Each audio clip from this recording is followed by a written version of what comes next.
Hello everyone, it's Everything Buzz City here, back again with another video. And today we got a really special one. I'm joined by the great Trust the Buzz and Buzz Boys. Thank you guys for coming up and having a little show for us. Yes, sir. Anytime, Yes, sir. anytime. Yes, sir. Gotta All cook right. up. Today we're gonna have a post, post All-Star breakdown on the season and expectations on the rest of the year, and we're going to do a couple player highlights and talk about the new ownership as well. I think I'll start off with I'll start since want to do this. Number one, we're going to talk about overall thoughts on the season so far.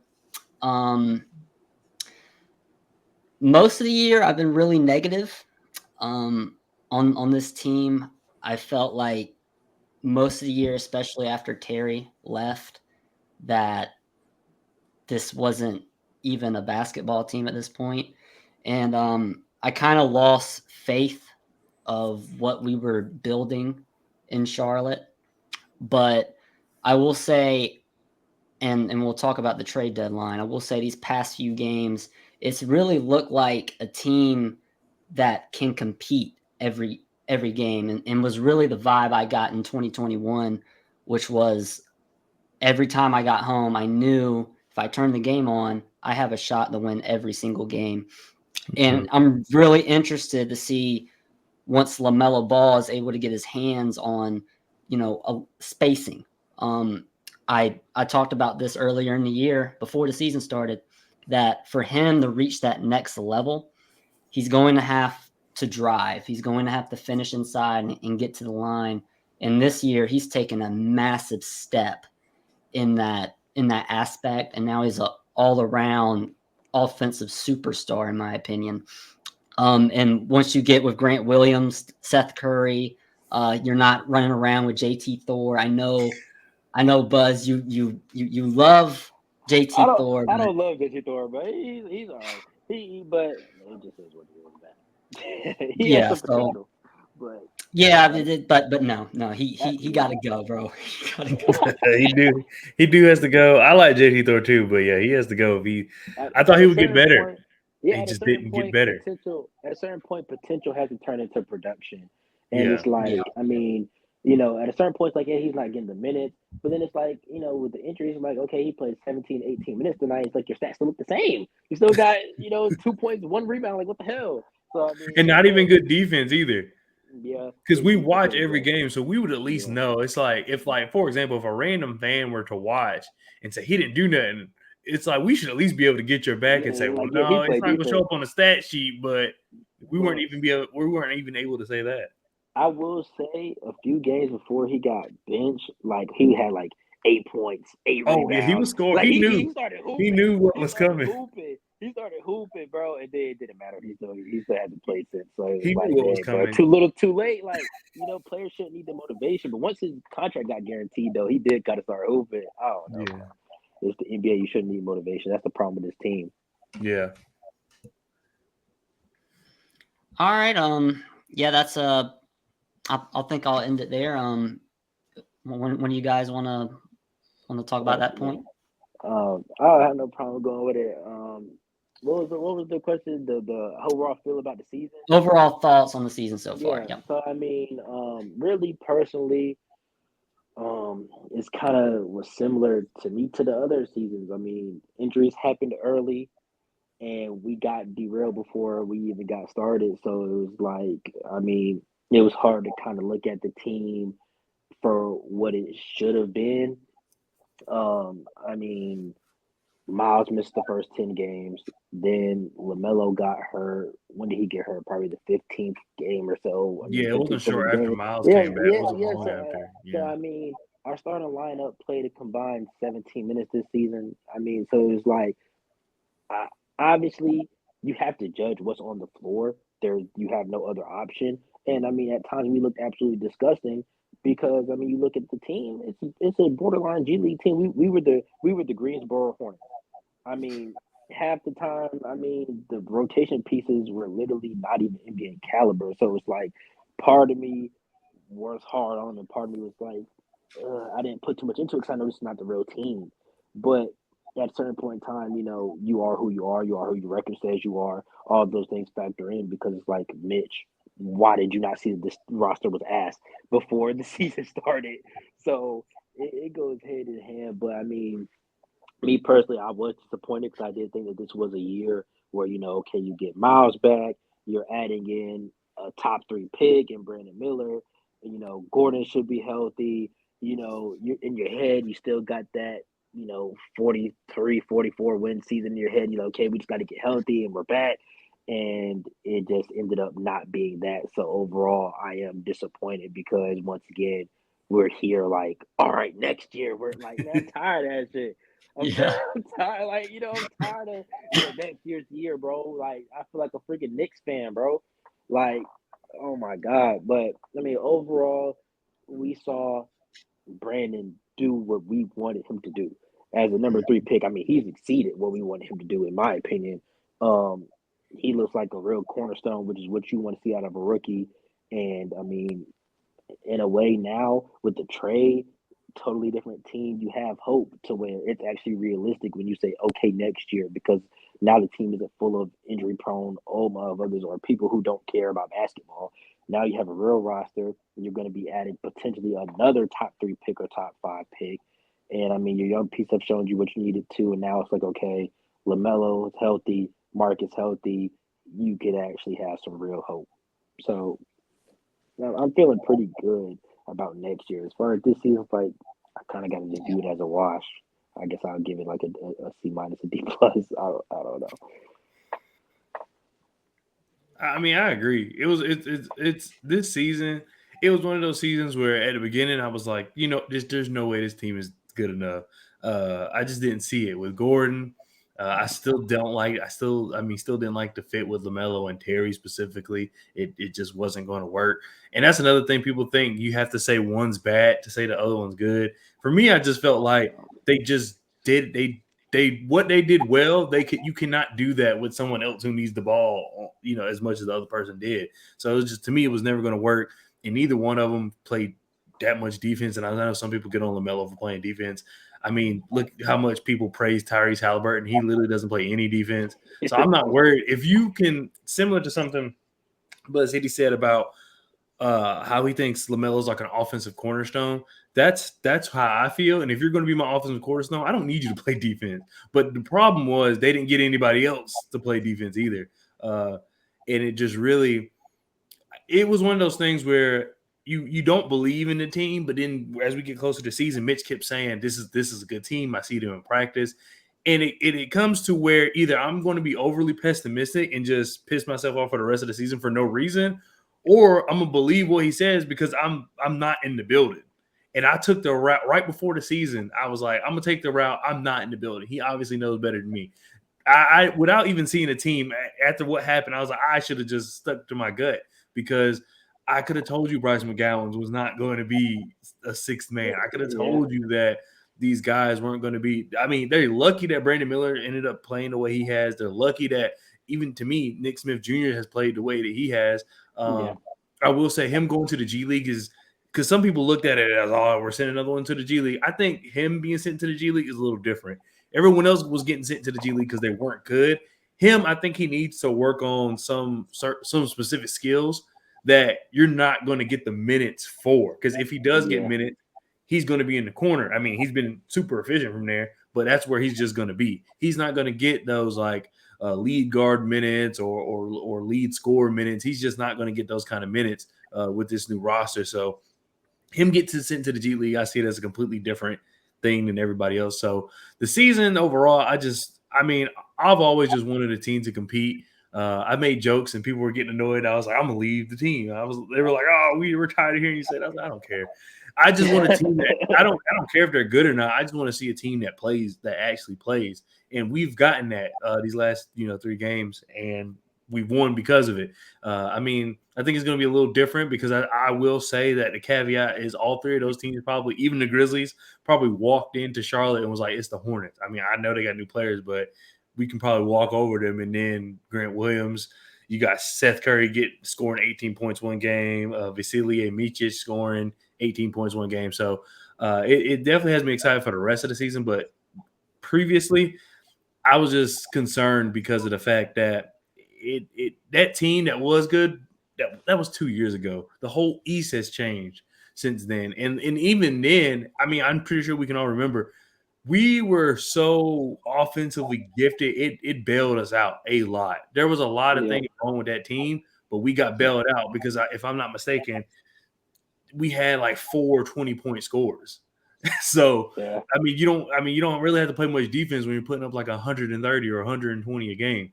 But the whole East got better, and then I wouldn't say we got worse, but you got.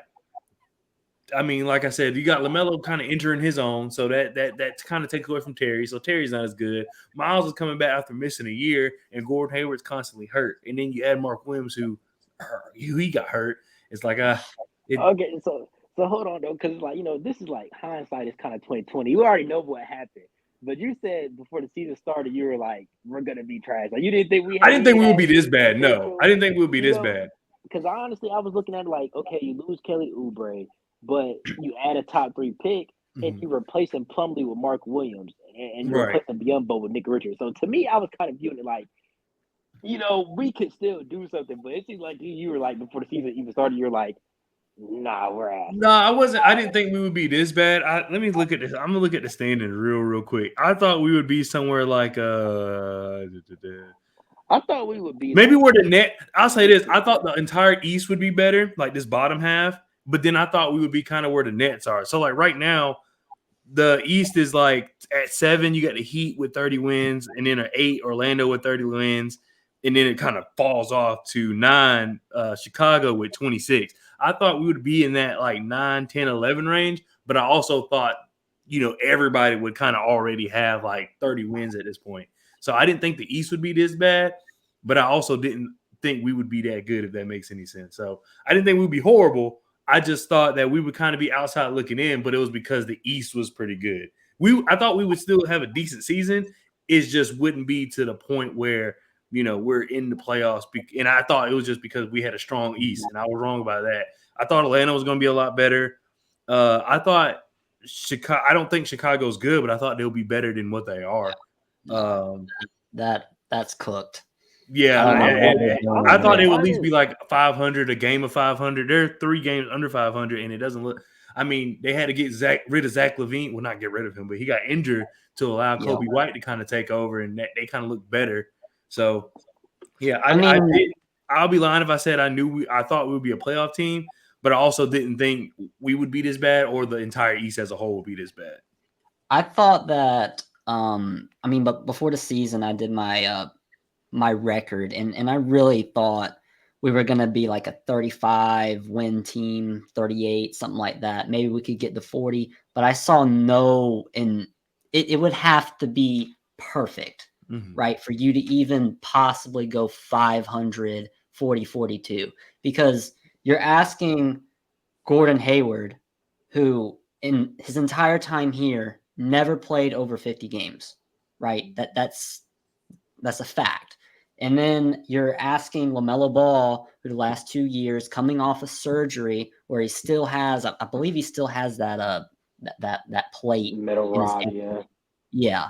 And you're asking him to play not 60 but 70, like when I believe when we won 43 games, he played like 70 games or 68, something like that. So it's a lot of things you need to go right. You need Miles Bridges to stay out of trouble. You need Brandon Miller to elevate. You need Terry Rozier to stay healthy. So it was a ton of things before the year started, and I felt like we have such bad luck. There's no possible way that it's all going to go right, and it all went wrong, like from the jump. What we had like 5 minutes of our starting lineup, and it looked good. 17 total minutes against the Magic, and then my dreams were crushed right here watching this game as he tore his freaking ankle up. But Carroll, man, terrible. Yeah, Pablo. I can't believe he did. I was so mad on Twitter. Like, I was going to Magic fans. I mean, like, screw you, bro. You hurt my best player. I was raging. But anyway, since we're kind of on, you guys touched on kind of the trade deadline and this roster. I want to ask you guys, what will the Mitch Kupchak era, if you had to put a word on it, how would you define his GM job? Delusional. Mm, That would be mine. I would say complacent. Oh, that's a good one too. Yeah. Those are good. And the reason I bring him up, man, is just both of those I completely agree with. There's an issue when you went into the year, and I felt like this was the major issue. The roster construction. I mean, you look at DSJ, who rejuvenated his entire career here in Charlotte. He was my favorite player to watch on that team. I felt like he changed. He gave us more of a culture. He actually played defense. Yes, actually, there's a video on YouTube that I watched during the preseason or whatever, and this guy brought up the stats on Mark Williams and Dennis Smith Jr. And while they were both on the court, they had a top 10 defensive plus minus in the entire league. They were a top 10 defensive duo. So when I saw Mark struggling during the year, and a lot of fans were upset, they're like, "Well, what's going on? What's going on?" And a lot of people don't understand the importance of having a perimeter stopper, of having a guy that you can play in pick and roll sets and you can trust to play hard on hedges. Like if you go back and watch, Clifford was running a lot of like doubles out of these these screens, and ball handlers would go like to the corner, and it'd be hard hedges because Dennis Smith Jr. played with that tenacity, and he was able to get his hands on balls and allowed Mark Williams to go up and contest shots, and we had a great defense. But when you lose that and you replace that, hold on, give me a second. You replace that with Frank Ntilikina. Frank Ntilikina, who played 5 games, 10 thought minutes. They did something too, because he was signed the same way Dennis Smith Jr. was signed last year, like right before the season. End of the season, just we pulled this guy out. It's like, no, there's a difference. There is a complete difference. Dennis Smith Jr. struggled to stay on the team after leaving the Mavs. But remember, he was only kicked off the Mavs because they got Luka. It wasn't like he was bad. I don't really remember what happened with him. He also was actually pretty good in Portland. Yeah, I was just about to say, Portland. Yeah, he got hurt. And Portland ended up waiving him before he recovered. But the difference between Dennis Smith Jr. and Frank Ntilikina was that Dennis Smith Jr. had success in the NBA at some point. And even his most recent years before the Hornets, he was still a decent player. I mean, like he was okay. Like, okay. He averaged like 18 points a game one season or something close to that. There was enough here to say, you know what, he has upside, like, low risk, high reward type thing. And it kind of how it ended up playing out. Now, the thing with Dennis Smith Jr., a lot of Hornets fans like get on us for losing him, but we did offer him more money than the Nets. He did offer him more money. He did not want to come back, which surprised me because he's a North Carolina guy. Now, you never know what's happening in the locker room. You never know what's happening, with the overall chemistry. Our medical staff sucks. You never know what it really could have been. That's like, you know what, I'm leaving. And it could have just been only like $1 million, $2 million difference to him. It was like, he thought he was going to get a bigger opportunity in Brooklyn. Yes. I haven't been watching them. I mean, he played a lot for us, so I don't know how much more he thought he was going to get in Brooklyn. I think he thought he was going to start. I mean, like, because it was Dinwiddie, Ben Simmons. Like, that was his competition. And, I mean, I would have thought I was going to start too. But Yeah, I yeah. So guess. yeah, so he probably thought he was gonna start, but honestly, man, Mitch Kupchak, the egregious shit that he did this offseason, I mean, it was nasty. And I don't know about you, Darian, and I don't know about you, but I know that I made an offseason, here's who we should sign video. Oh, And I had like I'm sure you did. I'm sure you did make a video there. And I had like 14 to 16. Like I went into depth on that freaking video, bro. And out of like the 14, 16 people, like 12 or 13 were guards. And we signed none of them. None. Zero. None of them, bro. None of them. We grabbed people off the street. Like Edmund Sumner. Oh, he just got cut. Yeah, bring him in. Ish Smith, you're about to retire? No. Don't go to the couch, man. Come back. Tap in. you Frank don't need to go to Ntilikina. that Wake Forest Bro, game. bro, was he even in the freaking league? I don't even know. Oh, he was sitting on somebody's bench, wasn't he? I don't know. Who? But he Denver. Frank.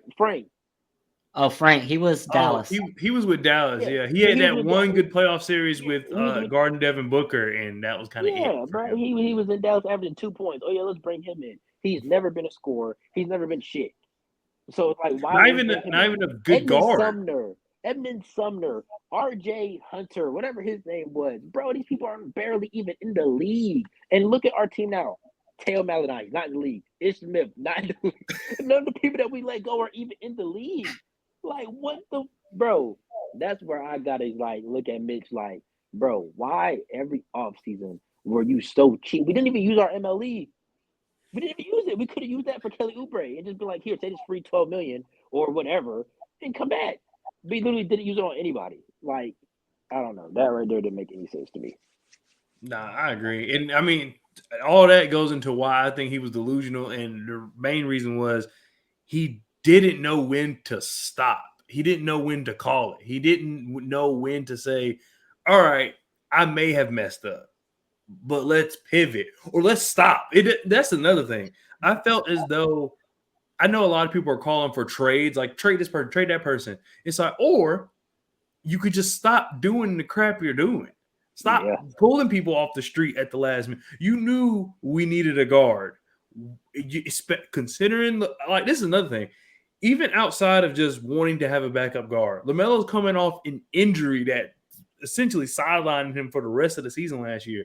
Why would you want him to have to come back and play starter minutes when after 15 games of even LaMelo stands kind of trashing LaMelo, not in a bad way, we're just saying like, I thought he was going to be better than this. Shit, I'm not going to lie. Right. Mitch Kupchak came out and was like, well, he just now got healthy like 3 days, not even healthy. He just started basketball activity like 3 or 5 days before the season. It's like, well, we didn't know that. So if you knew that, why did you not get a real guard? Yeah. Like so not only did you wait to the last minute, but you also got Frank Ntilikina, who doesn't do anything similar to what LaMelo doesn't do anything well, period, really. Like, no, yeah, exactly. So it's just like it doesn't make any sense. Ish Smith somewhat made sense because he can somewhat run an offense, but he's also 107. So it's like, why would you? It just didn't make any sense. Stuff like that is that's why I call him delusional. We should have just went out and got Isaiah Thomas. He'd be begging for a job, bro. Like that, I would have preferred that. Like, and the thing about him, the team liked him. He actually provided veteran leadership, and him and LaMelo had a bond. And on top of that, he scored. And his defense was actually not that bad. As bad as I thought it would be. Yeah, for his height, for sure. Not. Yeah, it really was not. So he would at least get in your face. Yeah, I'll bring Isaiah Thomas back and let him have 9 to 11 points or something. Like, he could have did that because he was getting bucks. He had a few 20-point games. This ain't no shit, bro. This is gonna give you 4 points. He's gonna dribble in a circle and he's gonna drive fast and he's gonna pull it back out and that's pretty much about it, bro. That's all he has, bro. Or he's gonna get downhill and pull with the fucking midi. That's it. Exactly. Every time he's gonna make the first one. He's gonna make the first midi, but then miss the next 3. Because he hits that first one, it's like, you know what? Maybe I've been too harsh on him. Then he misses the next 3. It's like, never mind. But yeah, overall, I think just Mitch is just he if he made a bad decision, he didn't know how to adjust, and not even adjust as in, okay, I'm in the middle of this bad move. The bad move will be long over, and he would just make it again instead of saying, okay, well, let me adjust. That didn't work, so let me try to grab, do something else. I really think they got Frank Ntilikina hoping he would be DSJ. I think that's all it was. I don't think there was any other thought behind it, as in we did it last year, let's try to do it again. That's all it was. I don't think they even looked at the market for guards. I think, and I'll end on this. I think he put too much of an emphasis on development in terms of young players. So when I looked at the roster before the year started, if I'm looking at Mitch Kupchak and I'm trying to understand why you wouldn't go and try to bring in really anybody at all, any veterans whatsoever, anyone. You let Kelly walk, right? Which, hindsight is whatever, but let's be honest. All of us are sitting here and saying he probably should walk because you're bringing in a new rookie at his position. You have Gordon Hayward. You don't want a log jam. You got Cody coming back. You have Bryce McGowan's. So that's a log jam at the 3, which is what I thought he would mostly play, which apparently he plays shooting guard. Maybe he's Paul George. We'll get in that in a little bit. But I just felt like he put too much emphasis on these young players, i.e. Bryce McGowan's, JT Thor, James Bouknight.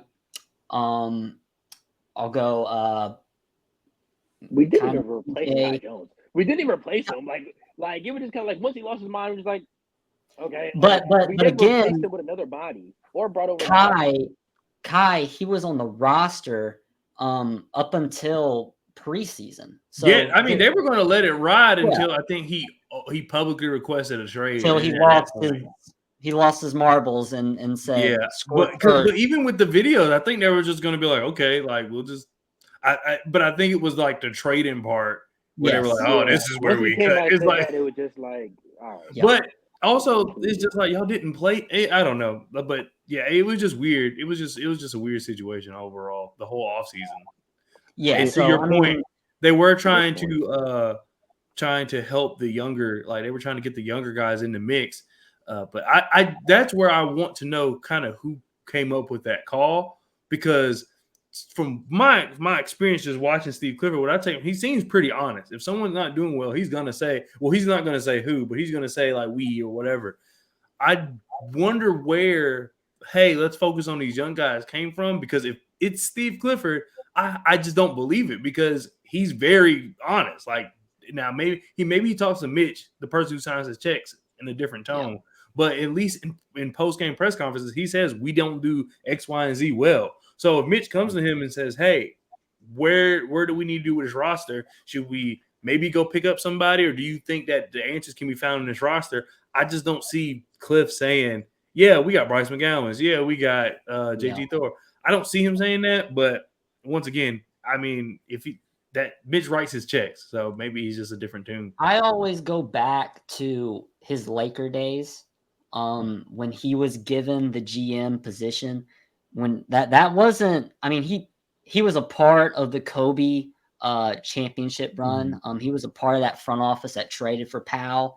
But when he actually got the main job, he drafted guys like Jordan Clarkson. He drafted guys like Brandon Ingram. He drafted Julius Randle. He drafted Zubac. He drafted Russell. He drafted Ball. Well, I don't think he drafted Ball, but those teams were awful. Those were awful teams. Like, those were some of the worst Laker teams we've ever seen. And it was because Kobe was really the only vet. And it was mostly just him gathering young pieces, young players, and just throwing them out there and praying that they worked. And actually, a lot of those guys turned out to be pretty good pros. Right. But that's how Mitch Kupchak builds his teams. And right now, and we're going to go ahead and get into it, this is not where this team is. It's a team that is looking for one more piece, one more foundational piece to move forward into now, okay, let's compete not only for play-ins, let's compete to make these lower seeds in the playoffs and get experience. So we'll start off with the trade deadline.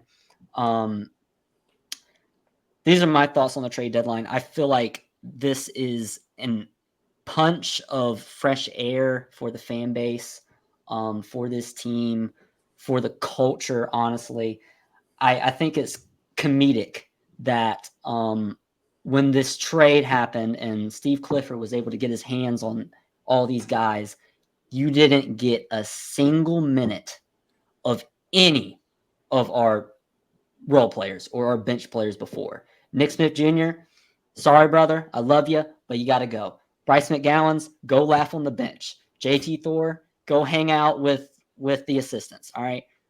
This is time for Davis Bertans, Micic, Mann, and Curry.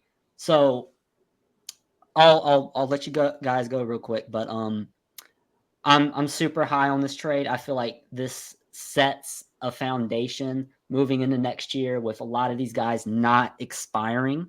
The only guy really is Bertans, and the only decision we have this offseason is going to be Miles Bertans, who I believe you can buy him out basically, and JT Thor. So we're fresh to add somebody new, re-sign Miles, but what are you guys' thoughts? Because I absolutely love everyone in this trade. No, do you want to go first? It don't matter. I mean, it doesn't really matter. No, I mean, personally, I mean, man, I don't care who did it. You know, there's reports, you know, Mitch was in control, and there was reports that, you know, it really was the owners. And I mean, Mitch did come out and say, you know, he was surprised that the owners had so much knowledge. And so that right there tells me, you know, they were involved. I don't care who did it. Masterclass. We robbed both teams. I really don't care who was behind it. I'm just glad that it happened. I mean, we fleeced them. We fleeced both teams, bro. PJ Washington, the Mavs fans have already turned on him immediately. He had back-to-back like 4-point games or something like that. Bro, the TL, disgusting. They're mad as hell. It's hilarious. Bro, I mean, PJ Grant is already kind of like this. I mean, we did that this offseason. He was one of the people that was in my free agent video. I'm like, oh, okay, we can go get Grant. So, I mean, it was kind of like this anyway. Then you throw in Seth Curry and a first. I mean, we fleeced.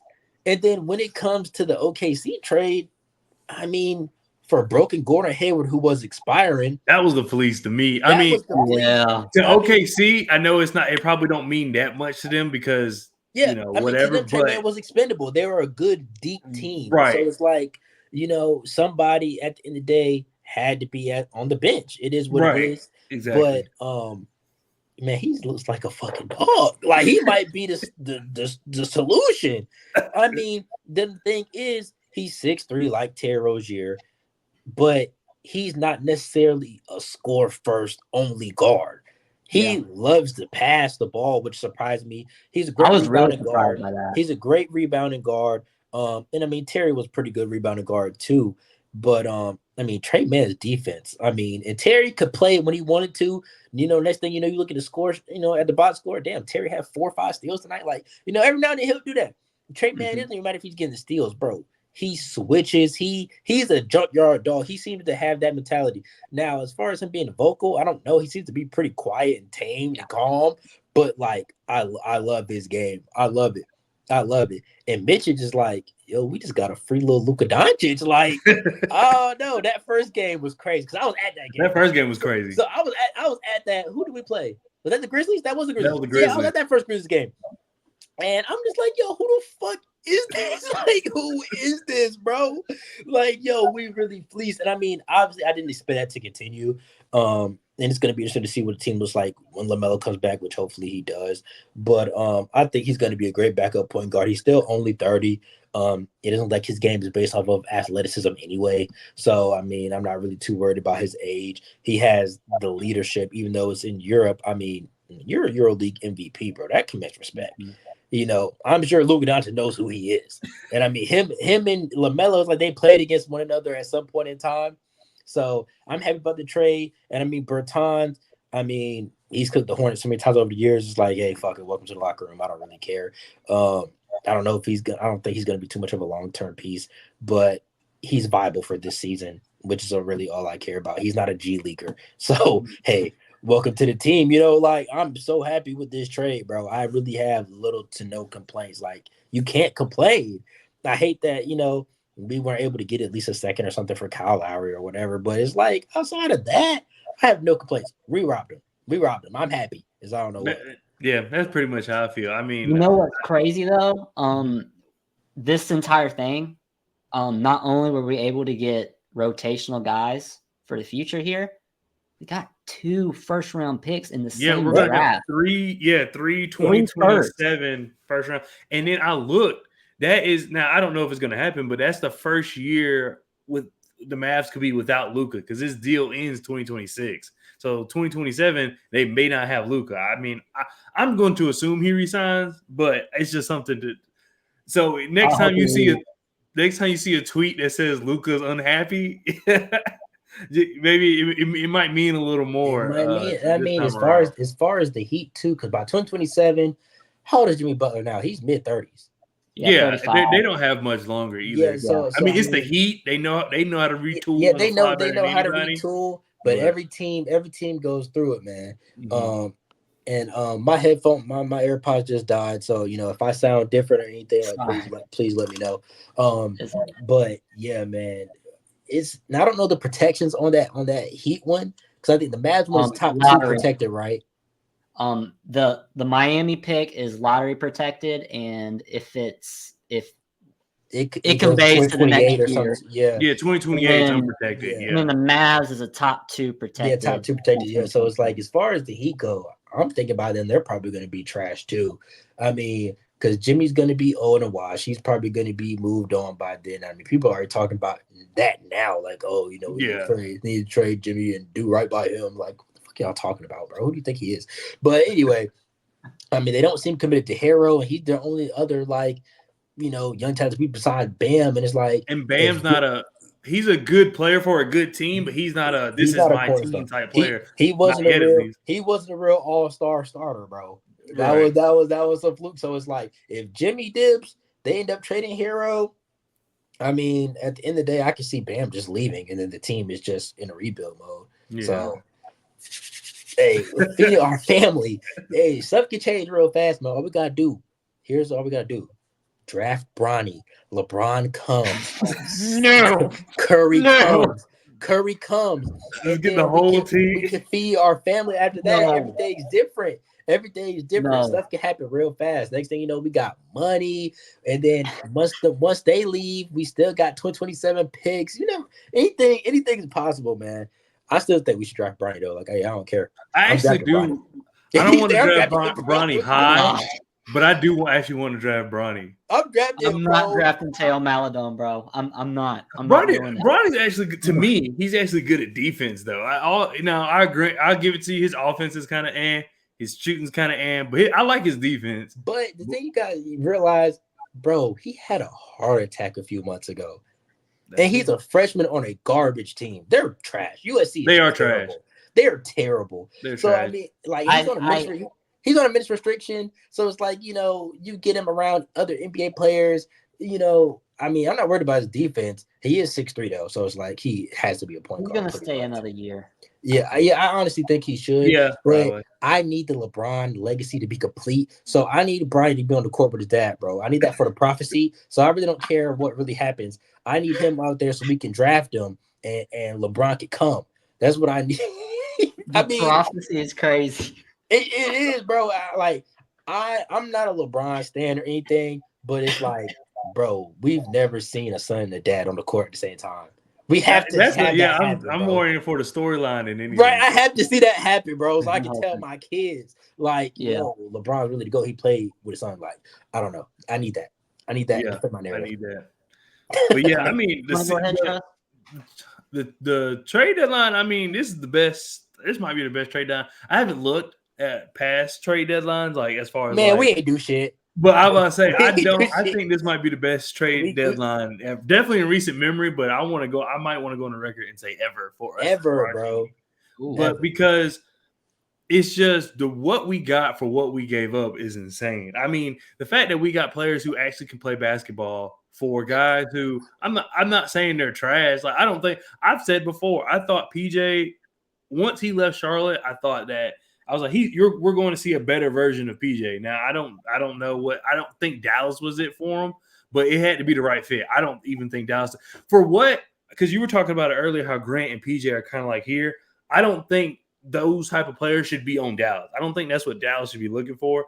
And they basically replaced Grant Williams with another Grant Williams. So I think that like even then that's not a good And fit. PJ does not have the motor of Grant Williams, the grit. And I mean the thing about PJ, I don't know what the Mavs were watching on him because they were interested in him from the summertime. I mean, to me, PJ has always been the exact player that he was when we drafted him. Yeah, he's streaky. He's streaky. He might have 20. He might have 6 points. That's how he ends up averaging around 12 or 13 because he has the highs, he has the lows. Yeah. And I mean, at the end of the day, no other aspect of his game changed. Nothing. I would say he got worse on defense. At least he's the exact same player as rookie year. And part of that, you can kind of say his role constantly changed.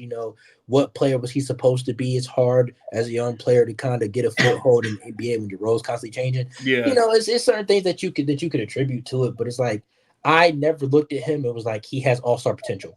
No. I didn't even want us to draft him because I felt like he was too similar to Miles. And I know Miles is more of a 3-4, and like PJ is more of a modern 4-5. But to me, it was too close of an overlap. It was back-to-back drafts. That early in our rebuild, I agree because we didn't have anybody. So to me, I got a question for y'all. Yeah.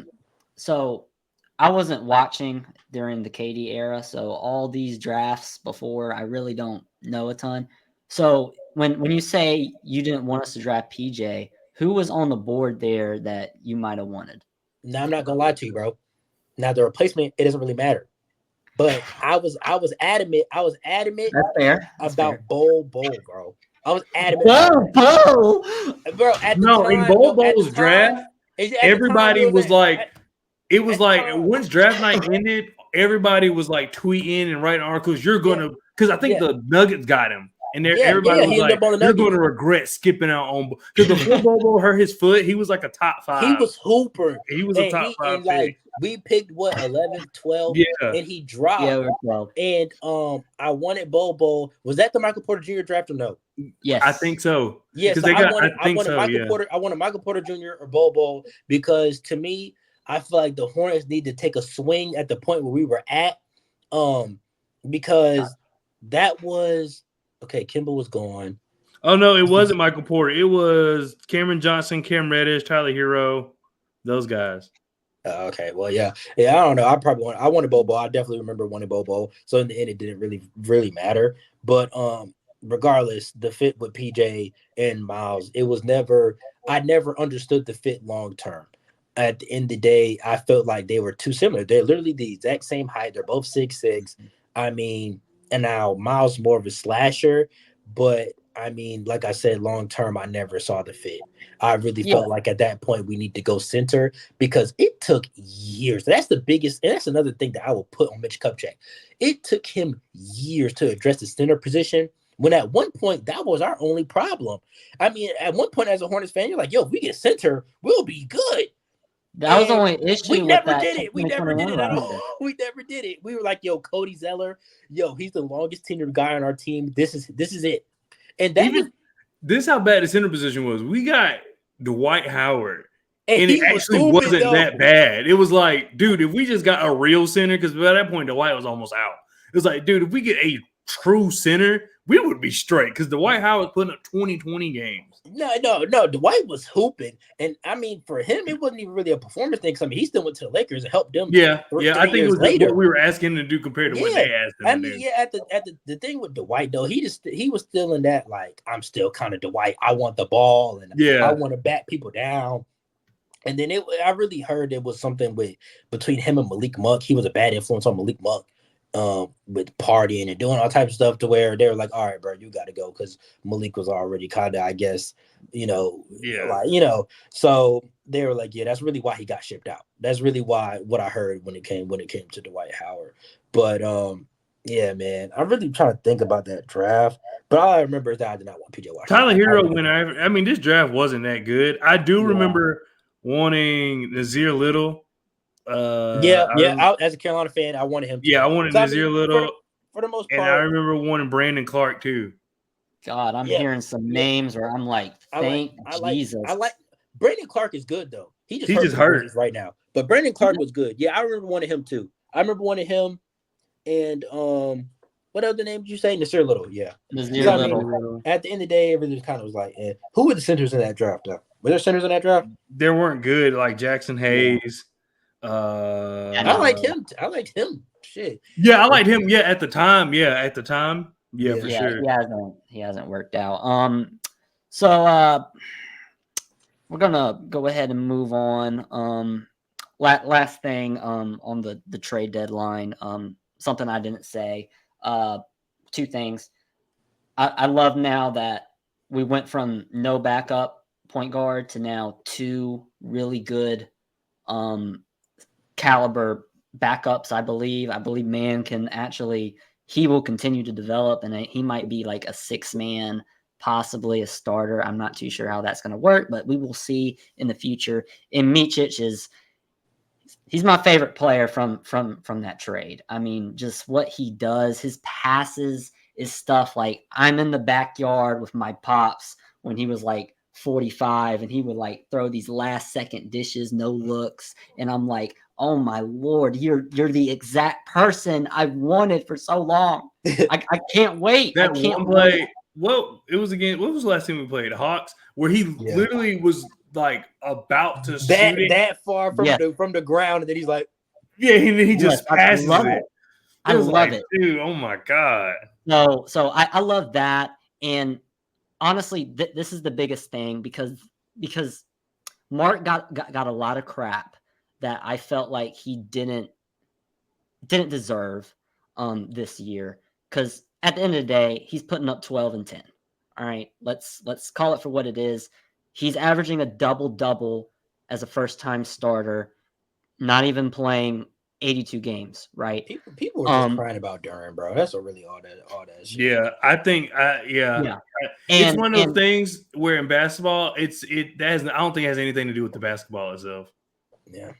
What I think it is, and I think when it comes to team, because I'm all about team rebounding, it's not about your center. Like, yeah, it's important for your center to be powerful, to box out, and those are things that he needs to improve on, 100%. But at the end of the day, when he's touching the ball and he's the only guy inside, and PJ Washington is sitting there and watches the ball touch his freaking hands and watches it hit the ground, and then the center picks up the ball and dunks it, but then Mark gets blamed for it, that upsets me, because it's team rebounding. That anyone who's played basketball, you guys know that it is about all of us boxing out and getting loose balls. And the biggest thing here is Grant Williams, and most importantly, Trey Mann. These are guys who are going to get rebounds. Trey Mann is one of the best guard rebounders in the league. I think once he elevates and gets more minutes, he's going to be one of the best rebounders guard rebounders, and definitely one of the best on our team. So all that's going to help Mark, and Mark's going to be more impactful, I think, all around. But anyways, I'll go ahead and move on. Expectations on the rest of the year. And this is pretty interesting here, because there's a chance that this could hurt us. And I'll explain here. If you look at the standings, the Toronto Raptors are actually only have 19 wins this year. They've been going on a huge losing streak. They got pummeled by the Spurs earlier, a couple weeks, I think last week. They're a really bad team here. And the Hornets are at 13 wins. So we got another 28 games. I think there's a high. I think it's pretty high that we pass Toronto here coming up at the later stages. And also Memphis, another team with about 18, 19 wins this year. So I say that because that could hurt draft positioning. And I feel like this is a draft, although there are players in here that I think are going to be good. Sar, Topic, the French dude. I'm not going to try to say his name. Oh, Zachary. I don't know how Holland. to pronounce his last name. Yeah, But yeah. There's a ton of guys here, but I feel like in the later lottery, I think it's going to be like the 2021 draft, the Scotty Barnes draft, where it was like the high picks, right, are good players, but then when you start to get to the Obi Toppins and all these other dudes, those aren't really the players we want. So that's my biggest scare going forward because I think we're gonna win. I think we're gonna go half and half. I think we have a chance to go 500 down this later stretch. Go ahead, Buzz Boys. Um, honestly, I'm somebody who I'm not like freaking out about the standings too much because I mean at the end of the day, the lottery with the new odds now, I mean it's not like the worst team is gonna get the first second. I mean we had the eighth odds and we ended up with LaMelo at third. Not to say we're gonna jump up. I think that was our first time making like a jump like that since like 1990 something or Yeah, 80 something. So I mean our luck with those balls are bad. not harping on that. But I mean, I'm not too freaked out about it. We're pretty far back, and I mean, now you wouldn't want to get caught in no man's land where like we don't make the Yes. play in and we don't end up, getting a top 5 pick. But I mean, as far as the Wizards and Pistons, we're not going to catch them regardless because they're too garbage. Um, and I don't think we're going to catch the Spurs either. So that already puts us at 4. So it's like the Trailblazers, and they have 15 wins. We're at 13 right now. They can go either way. And the Grizzlies are at 20, so they got a little bit of a gap. Um, but honestly, I just want to see us compete. I'd rather us just go out there, compete, and not have to worry about any other narratives. I want to see a good brand of basketball because it will carry over. At this point, the Hornets, I'm more concerned about culture than anything. Yes, New that's ownership is too many variables now where it's like for me to be worried about a pick. I'm not gonna lie. I need an instilled culture because we have a lot of young guys and now we have vets and we need culture right now so we can sustain to where when we have more young players coming in, we don't have to worry about their off the court behavior or anything else. We need to become a whole new brand of Charlotte Hornets basketball. So if we can have a good ending to the season on a high note, I'll take that and whatever comes with it. Because I don't think it's going to be that detrimental when we end up with the 11th pick like always. No, we're still going to be top 7, top 8, regardless in my eyes. And anything happen, we can still jump up. So I like to see us just try to win as much as possible, to be honest. yeah, I mean, and to your point, like for me, this is like I feel like this is the part I love the most, honestly, about the basketball season. Don't tell anybody, but the draft is my favorite part, and part of that has been because I've been a Hornets fan. So you always have to pay attention to the draft.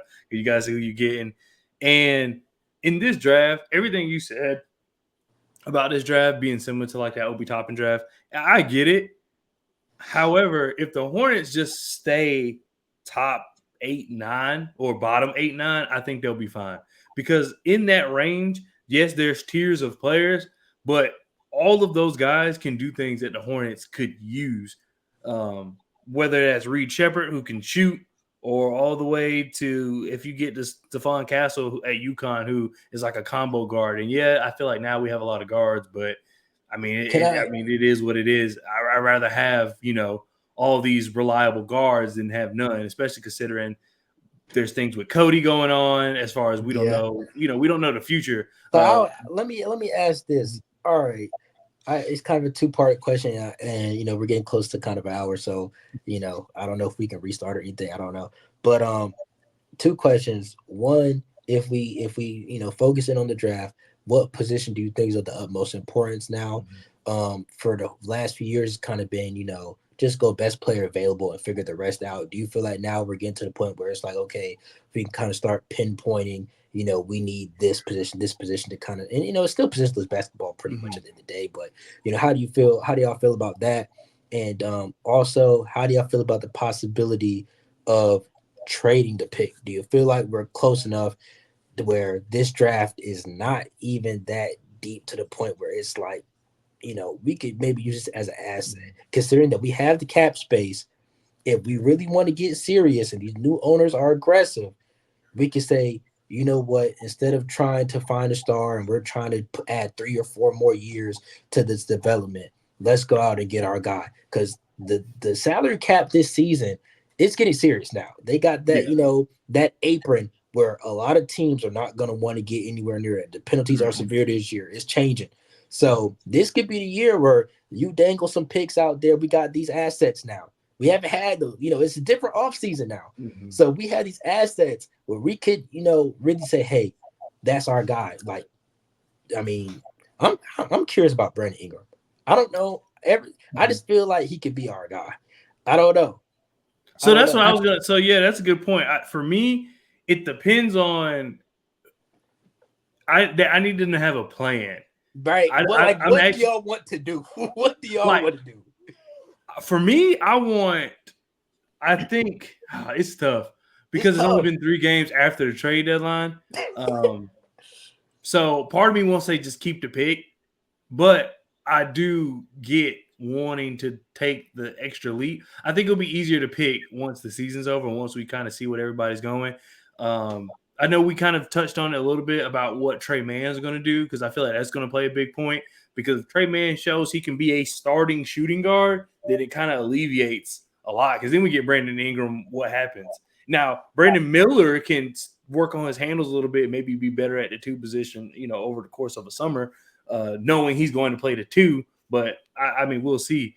But yeah, I think once the season ends, I think we'll get a better idea. But I personally would rather kind of go for it. But I need to know that we have what are we what doing it takes to who's go our for guy? it, like trade for somebody, whoever that may be. But what you also don't want them. I don't want the owners to feel pressure in doing so because like for example, the Phoenix Suns new owner, he went and got Katie and then got Bradley Beal. Bradley Beal's always hurt.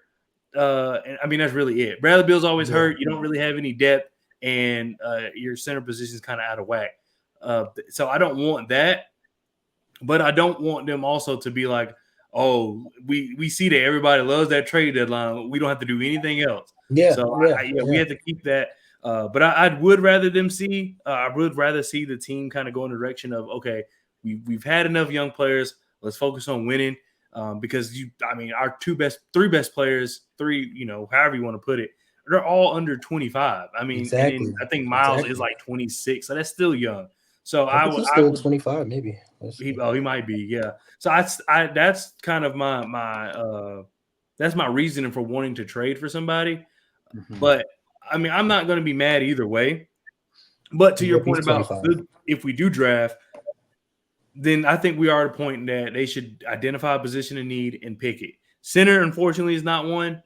There's not too many great centers here that's going to change the needle. I know for me, I feel like our center position is redundant. I don't think it's bad. I just think it's redundant. I think I just want a center that can spread the floor. Right. I like Colligan. What? Oh, from UConn? Is it UConn? UConn, yes. He's good. Yeah, I like him too. A lot of length. I'm not too big on the college, except for like the top guys I know.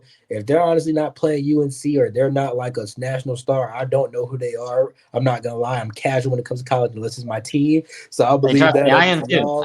I know Dalton. I know Dalton Connect. I know Rob Dillingham at Kentucky. I know Eddie at what is he playing for Purdue? You know everybody. I mean, I know like a few guys. So but I mean, Cleveland's good. I don't know. Yeah, Cleveland for Kentucky. I mean, not Kentucky, for UConn's good. He will take a shot out there, but that's not like his thing. But I do agree with you. I think we need if anything, if we could pick the perfect player, it would be someone with size that can shoot. Because I want to say off the top of my head, well, actually Bertans, but let's just assume Bertans not going to be here next season just because of that money. Yeah. Miles Bridges might be our tallest player. Well, is LaMelo taller than Miles? Yeah. LaMelo's what? Yeah, he's 6'7", right? 6'7", yeah. So LaMelo's our tallest player that can shoot, which is that's not a good thing. I think the most important thing, really, look, go back and look at our history with making trades or going out and making marquee free agent signings. I want to just kind of go down memory lane because I've been playing a lot of 2K15. Yeah. Old game, yeah. I've been absolutely loving it, right? So I'm over here, and we're a damn playoff team on my career, right? We got Lance Stevenson. Do you guys Oh, I remember forgot that about. I signing forgot about after that. Indiana and how I thought that was going to elevate us in that era? Maybe we could have made a push there, but that was awful. Like that didn't even last a Yeah. year. I mean, Nicholas Batum, a couple good seasons, but then that has held down this franchise for so many years afterwards. So I'm afraid to go out and say, hey, let's trade away this pick for I'll throw some out there. Zach LaVine, right? Oh yeah, no. No matter what we do, draft, trade, the right move is the ultimate thing. I don't feel like this team has to do something just to do it. I don't feel like that. And that's how I felt even at this deadline. Don't trade some shit just to trade it. Don't take on bad money just to be like, hey, look who we got. No, so that's not what I'm saying. Would No. be who would that be? Because personally, I don't think it's an all-star. I don't think it's a DeJounte Murray. When that was a conversation, I was fully against that because I don't think DeJounte Murray is the type of player that he was in San Antonio. Because you watch the series against Boston. Who won that series? Was DeJounte out there being consistent, going out there in late game situations, making buckets? What was the reason they won those games? Because of Trae Young. So I don't think DeJounte, his archetype is the guy you need. You need a player who's able to play off ball, who can at times take lead guard responsibilities on defense. Those are the type of guy that I'm looking for. A guy who's not high usage, a guy who can give me 12 points a game as a starter and play really good defense and shoot sub 38, 40% from three. So my answer would be keeping the pick because I like Cody Williams out of Colorado. Yeah, I was gonna say if Cody Williams, Cody Williams is one of those ones. Cody Williams, Sar, what's his name? Buzelis, G League Ignite. I like those three. Yes. Oh, Matis Buzelis, I like him too. Yeah. I like Sar. Sar's number one on my board. My problem is Sar. At times when I watch him, you gotta watch. You watch the highlights and it's great, but you also gotta watch like full possessions. Mm-hmm. And I swear to God, sometimes I feel like I'm watching Kai Jones. Like the way he moves, his spin moves, just his aura just gives me Kai Jones the way he moves on the basketball court. So I'm kind of scared there, but I think he'll be good. So just take the best player, make the right decision. Don't overpay. Don't make a situation that's going to stop the trajectory of your team. All right. You guys want to go ahead and move on to something else? I would just like to add one thing. So I feel like the thing with Lance Stevenson and with Nicholas Batum is that the Hornets were trying to catch someone before they were hot. They're like, we're going to buy low, and then they're going to when they're going to get on our team, they're going to blow up. And because Lance Stevenson just had like that great where every playoff, if someone holds LeBron under 30, they're the LeBron stopper. So he was being called a LeBron stopper. So they're like, oh, let's get in early, and then he'll blow up and be this player. I think if they do trade for a specific player, it needs to be someone that is established in doing the role that they need them to do. So don't pick, so like to your point, DeJounte Murray. DeJounte Murray is established to me, but he's not established doing what we would need him to do. Yes. So it's like DeJounte Murray, I think it would be fine. It's just that's not what we need him to do. Don't trade for someone. And same with the draft. You can put this logic to the draft. Don't draft anyone and say, okay, well, we see you doing, we saw you do this all year at college, overseas, wherever you are, but we want you to do this. Don't do that either. If just pick someone, and they kind of did that with Brandon Miller this year. Just pick someone and then make them do that. Especially it's their first year. Watch how to make them do something completely different that they've never done. Just get them for what they're good for. If a rookie can do what they were advertised to do when you first draft them, that's a good rookie in my opinion. Like for example, I mean, we've talked a lot about the Heat. Jaime Jaquez, the Heat don't need him to do anything crazy. We just need you to kind of be like a glue piece, just kind of be kind of the gateway between our bench to our starters, to our young players, to our old players. Just be that, and he has done that, and it's worked out for him. Just JJ Muse is about to get on you, man. Oh yeah, I know, right? Because he's going to say he's the best player of all time. But it's like That's what the Hornets need to do, whether it's a trade or whether they use the pick. Just whoever you get, just get them to get someone that fits what you want them to do. We need to stop trying to get people and do different things. Like in the summer league, we were trying to put Kai at small forward or what was it? It was something like point forward. Right. It was like Giannis stuff. Like, man, I don't know. And then they were like, I'm not saying Kai Jones was good, but then they were like, yeah, he's not good. Well, you're making him play point guard. Yeah. So, I mean, personally, with the Brandon Miller thing, he did show that he could definitely be a good playmaker at Alabama, pushing the ball up the floor and making the right decision, which I think he's done here. Now, me personally, I do think Brandon can play the 2.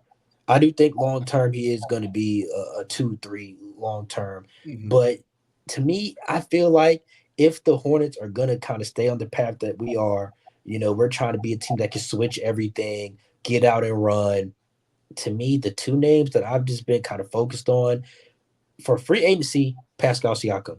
Now, I don't know if we have the money to do Miles and Pascal. It's going to be tough.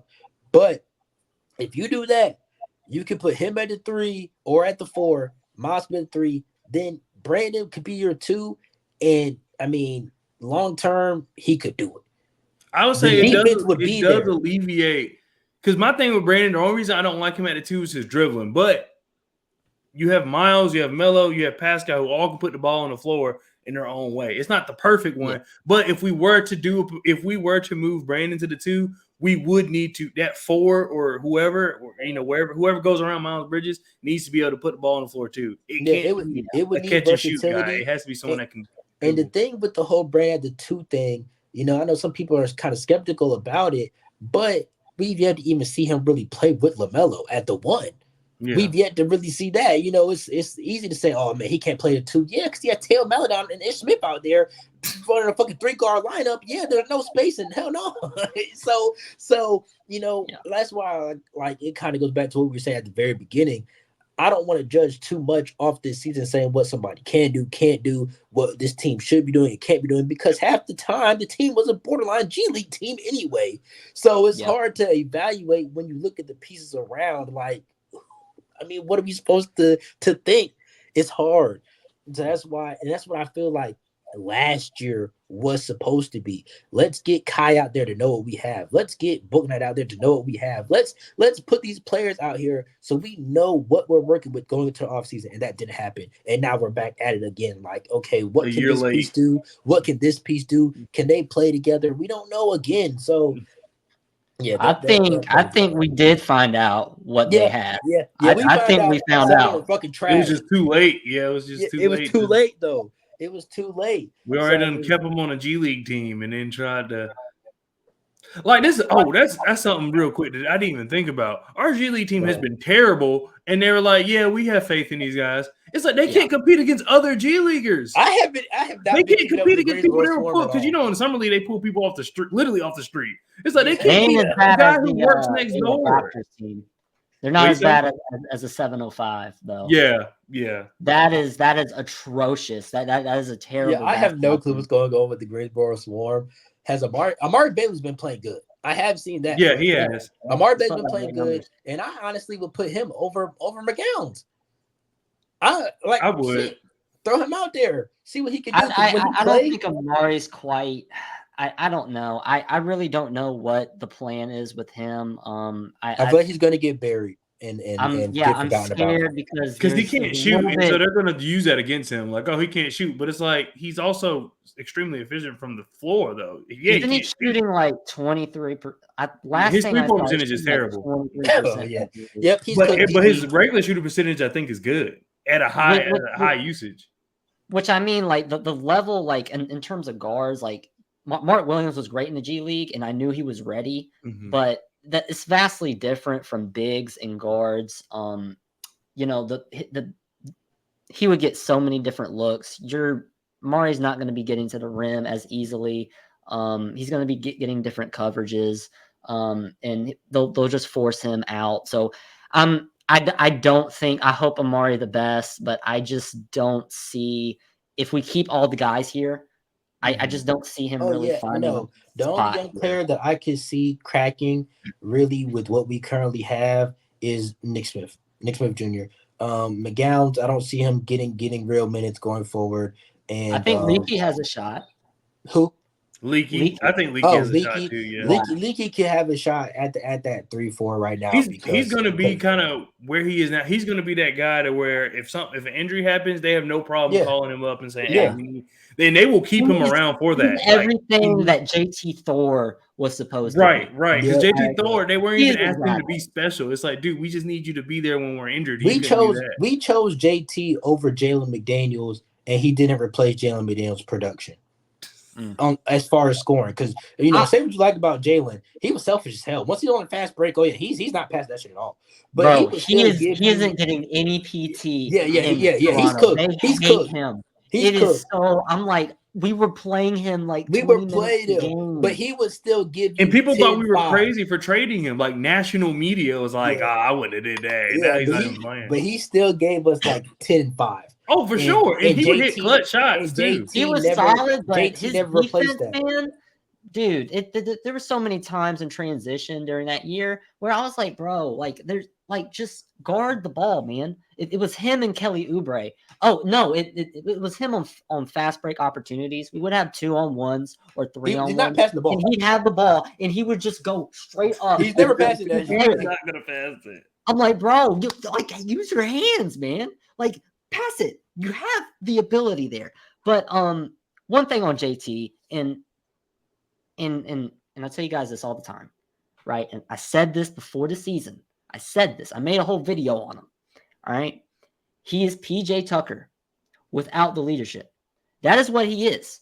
All right. He doesn't get rebounds. He sits in the corner. He shoots 30%. Make the freaking corner three, bro. That's all PJ can shoot. His shot is nice too. He has a beautiful shot. Yeah. But bro, just make one. Just one. 1 for 4. Fine. Just 1 for 4. It's funny because he has one of the best jump shot. Is it releases or on 2K? On the new 2K, yeah, he is the best. Is either release or form. My main thing with JT, and we were talking too much really about JT. We can move on to the next time. Yeah, my main thing with him really is he and Bryce have the same problem. They're so tentative. When they're out there, it's like they don't want to do anything. And it's like even when we had the injuries, JT, you played 22 minutes tonight. You took 3 shots. What the hell? Then the next game, you go 4 for 7 or 4 for 8, 5 for 8. Like, okay, be aggressive, do something. The next game, 2 shot attempts in 18 minutes. And it's like, bro, if you're gonna be out there, at least try to do something. You're 6'10", you're athletic. Every now and then he'll dunk on somebody or try to dunk on somebody, and you're like, just do that, and you could be fine. But it's like he just wants to sit in the corner and just do that. And it's like it turns into 4-on-5 offense. If you're not gonna even shoot the ball, you're not a threat. Right before the trade deadline, I think teams literally stopped guarding him. If I'm not mistaken, teams literally would just not guard him. Yeah, so it's just. It's the same thing because I thought Bryce McGowan was going to take a step this year, and that's sometimes really he just looks scared. That was my biggest. Got him in his place in the first place. That was my biggest disappointment this year. I thought he was going to take a step and be more consistent. And really, it's about his defense and everything, just staying engaged. But he's just not a fully engaged player at all times. Did y'all see him working out with PJ yesterday? No, I didn't see that. Bryce McGowan was working out with PJ. I don't know where they were at, but like it was like, see, this is why. This is why right here, bro. Get out of my city. Get out of my city, man. How dare you? I don't know where they were at. It might have been like somewhere in Indiana or something. I don't know.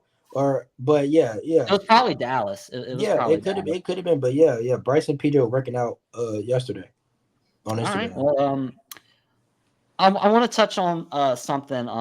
The next one we got a couple more. Hopefully we can get through it, but we're gonna try.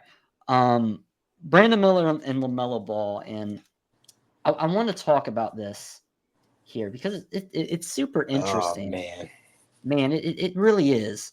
So Brandon Miller and LaMelo Ball, obviously we both know 2nd overall pick, 3rd overall pick. This is our franchise cornerstones. But I think what's very interesting here is this is something that Charlotte has not had the opportunity to have since that logo that Trust the Buzz is wearing, right? Since the 90s, we haven't had this type of opportunity. And I just want to dive into this and get your guys' thoughts. I think this is the best duo potentially since Larry Johnson and Alonzo Mourning. And I say this because I've already seen it from Brandon. Okay, I know this kid is going to be not only an all-star, I think he's going to has a potential to be a 2-3-time all NBA performer.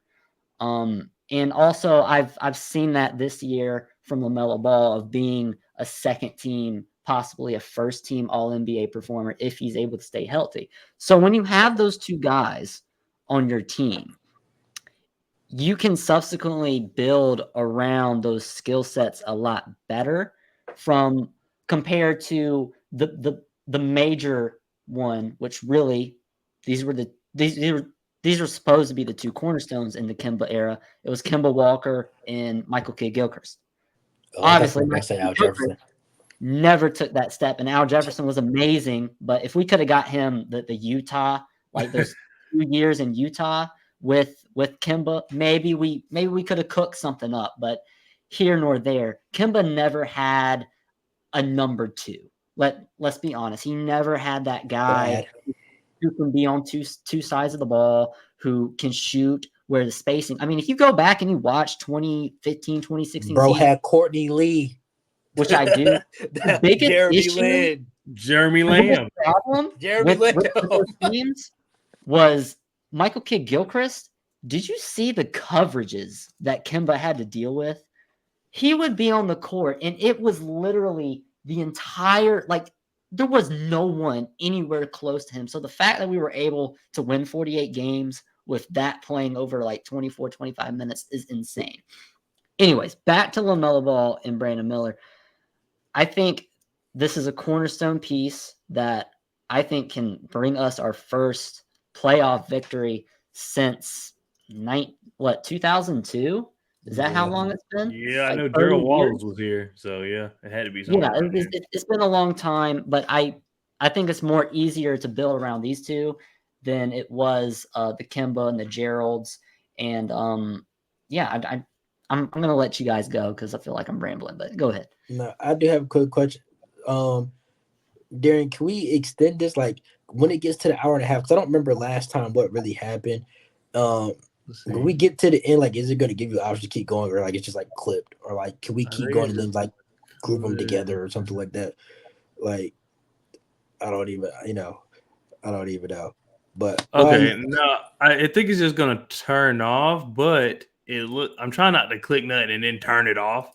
Yeah, but I think we're good. I'll let you know if anything pops up on. Yeah, so I would just say just treat it as if we could keep going, but we'll see.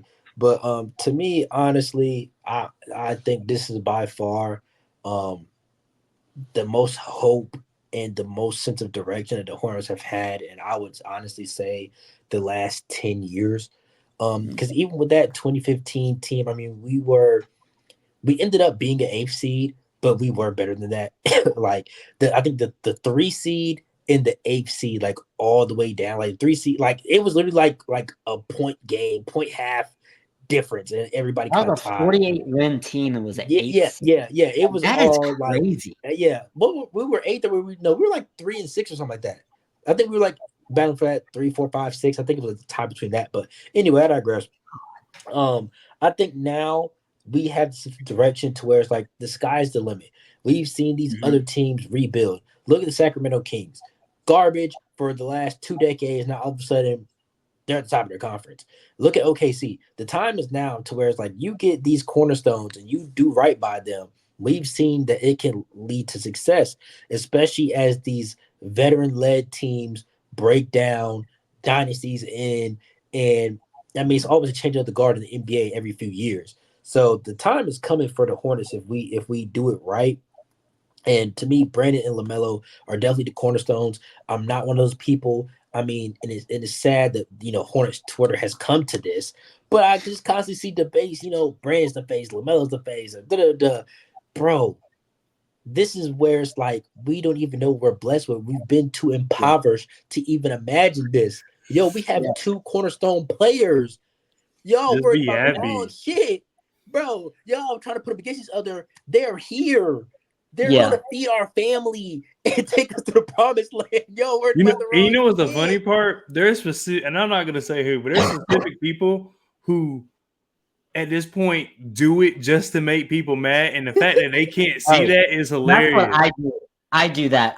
Like, Look, it's the only people reason, it's people who say like, we know what we're talking about, we know ball, this, that, and the other. Fine, that's cool. I'm all by any means. But if you can't tell that someone's trolling you, like, yes, dude, yes. like that's a prop. Because like, there's people who will literally, like you said, they will literally just say out of nowhere, Brandon Miller is better than LaMelo. But they not even, it's like, dude, do you not? They have 10 tweets talking about how, LaMelo's a cornerstone, LaMelo's a cornerstone. They make one saying Brandon Miller is the best just to mess with you. And that's what you Yes, fall. I It yes. mean, works every time. me Engagement It numbers got does. to personally, be It through the does. roof. It me does. personally, do I think that it could end up being Brandon's team? Yeah, it could. It could. It could end up being Brandon's team because we've seen in the NBA that forward gets you there. Yes. You have that forward that can clamp down It's a on winning defense league for and sure. come down and score. I mean, that Kawhi S, that P, and everybody Yeah. loves PG, but he's never fucking won shit. But that PGS, like, it is very important in the NBA. And LaMelo is injury prone. So hey, I mean, I have no problem, saying, hey, Brandon, this is your team. I don't care. We're blessed. We're blessed. We have a actual core of young talent that has shown that they can do something.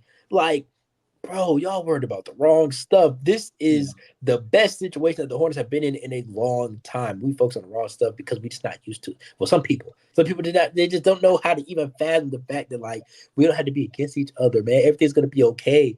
And what's The even dark crazier days are is like, over. on the court, their skill set, it's like, dude, one of LaMelo's best attributes is his ability to pass.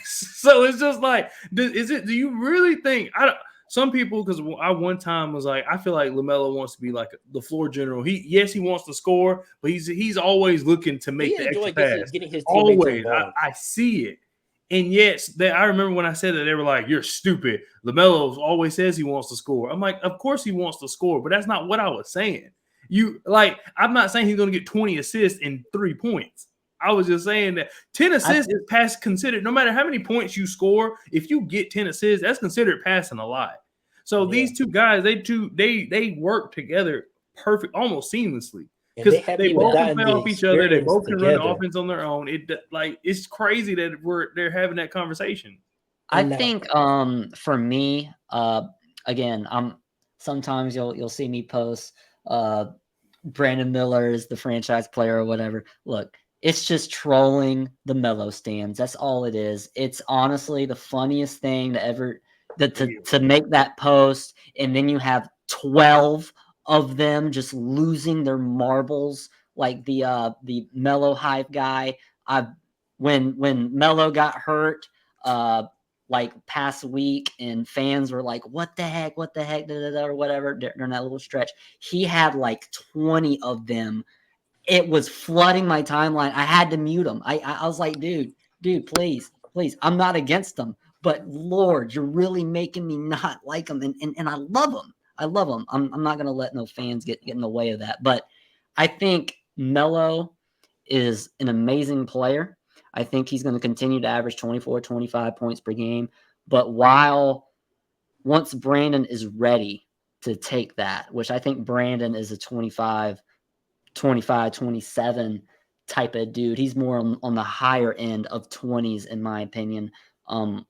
Just everything he's doing already during that stretch where he was the main focal point of the offense. Those are things that I'm looking for him to do on the regular, except in winning situations, right, with better talent. So I think Melo, once we see the peaks, I think Melo's more of like a 20 and 10, a 20 and 12 in a winning situation. I think he's more of a 2. I would love to see Melo be able to come off a to come off of pin downs on floppy plays and get wide open threes and get catch and shoot opportunities. I would like to see that a little bit more not him doing ISOs and getting into an offhand shot. I would like to see more plays in that sense, and I think in the future that's going to be a high possibility. So these two, the sky's the limit here. It really is. And that's why it's so intriguing, because I've never experienced this as a fan of this team, where I felt like the focal point of when we talk about the best duos in the league, right? For example, I'll not exactly the duo, but a Harden PG, right? A Maxi Embiid, Tatum Brown, Murray Jokic, Dame Giannis. What do all these duos that are winning playoff games, that are having success, do? It's a guard and it's a wing or big. And that was the big issue in the draft last year, where we were talking about Scoot and we were talking about two guard tandem. Is I don't think that model works anymore. And we just saw it last year. We saw it when Atlanta traded for DeJounte. Okay. Does DeJounte at any point, is he able to run pick and pops with Trey? Is he able to go and dive to the rim for a dunk? No. And when it comes playoff time, what happens? They're stuck, and they're a first round exit. So I think this team has an opportunity to make big pushes here. Anyways, if you guys want to, any last words? We're gonna go in the Mark Williams real quick. No, the last thing I want to say is, if they mess this up as far as like the organization, I'm not going to sit here and say they should move the team, but don't. A lot of people should lose their job.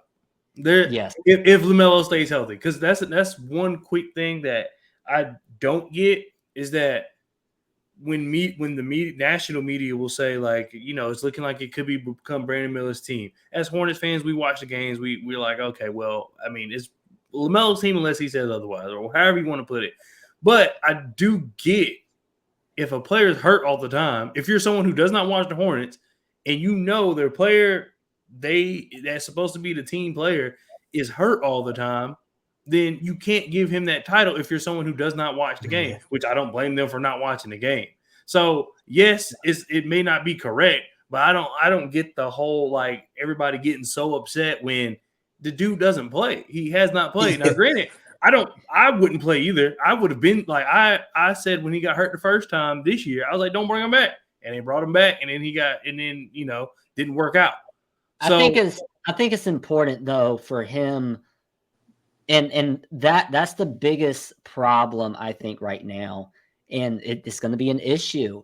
And I think fans don't consider this as much as they should, which is building, if I can say the word correct, continuity, right?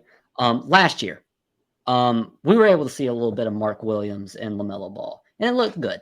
It really did. But what sucked is Mark was developing without learning pick and rolls with LaMelo Ball.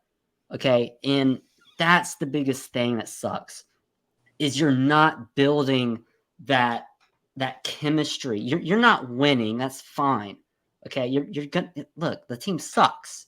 All right. At the end of the day, we're not making the playoffs. All right. It's not happening. But what you can do is you can build continuity with each other, faith in each other. So then going into training camp next year, you are at a you don't have to correct so many things and maybe struggle the first half of the year. So I think that's going to be very key going forward, and that really sucks for Brandon. Honestly, I'm high. I'm high going into next year, man. It really all just depends on LaMelo. Now, let me ask y'all this: if LaMelo gets hurt again next season, are you trading him? Because I'm saying yes. If LaMelo gets hurt again next year, goodbye. I'm trading him. I need another good season so I can get what he's worth.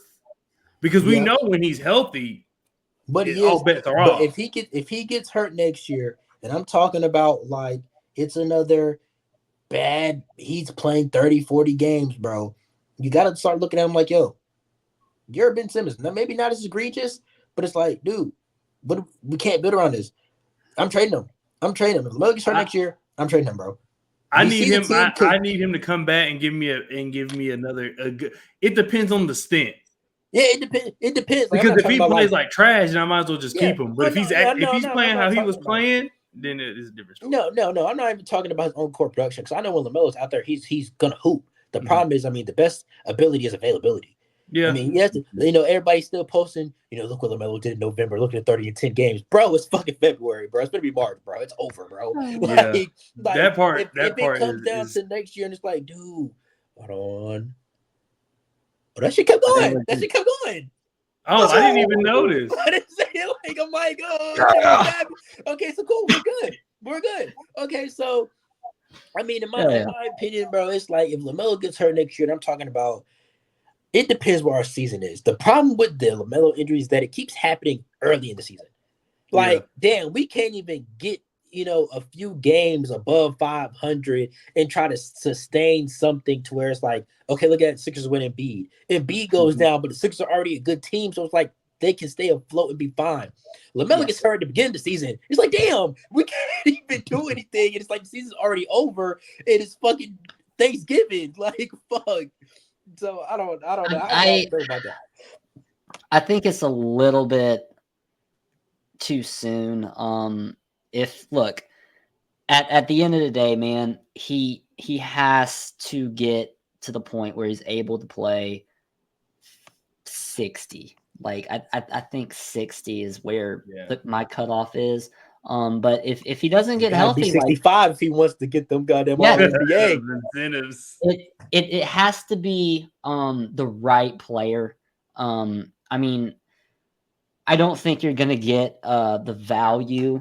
I would need to have like a Tyrese. There's only a couple players out there that I would say, yeah, I'm giving up. Jalen Brunson, maybe Tyrese Halliburton, maybe.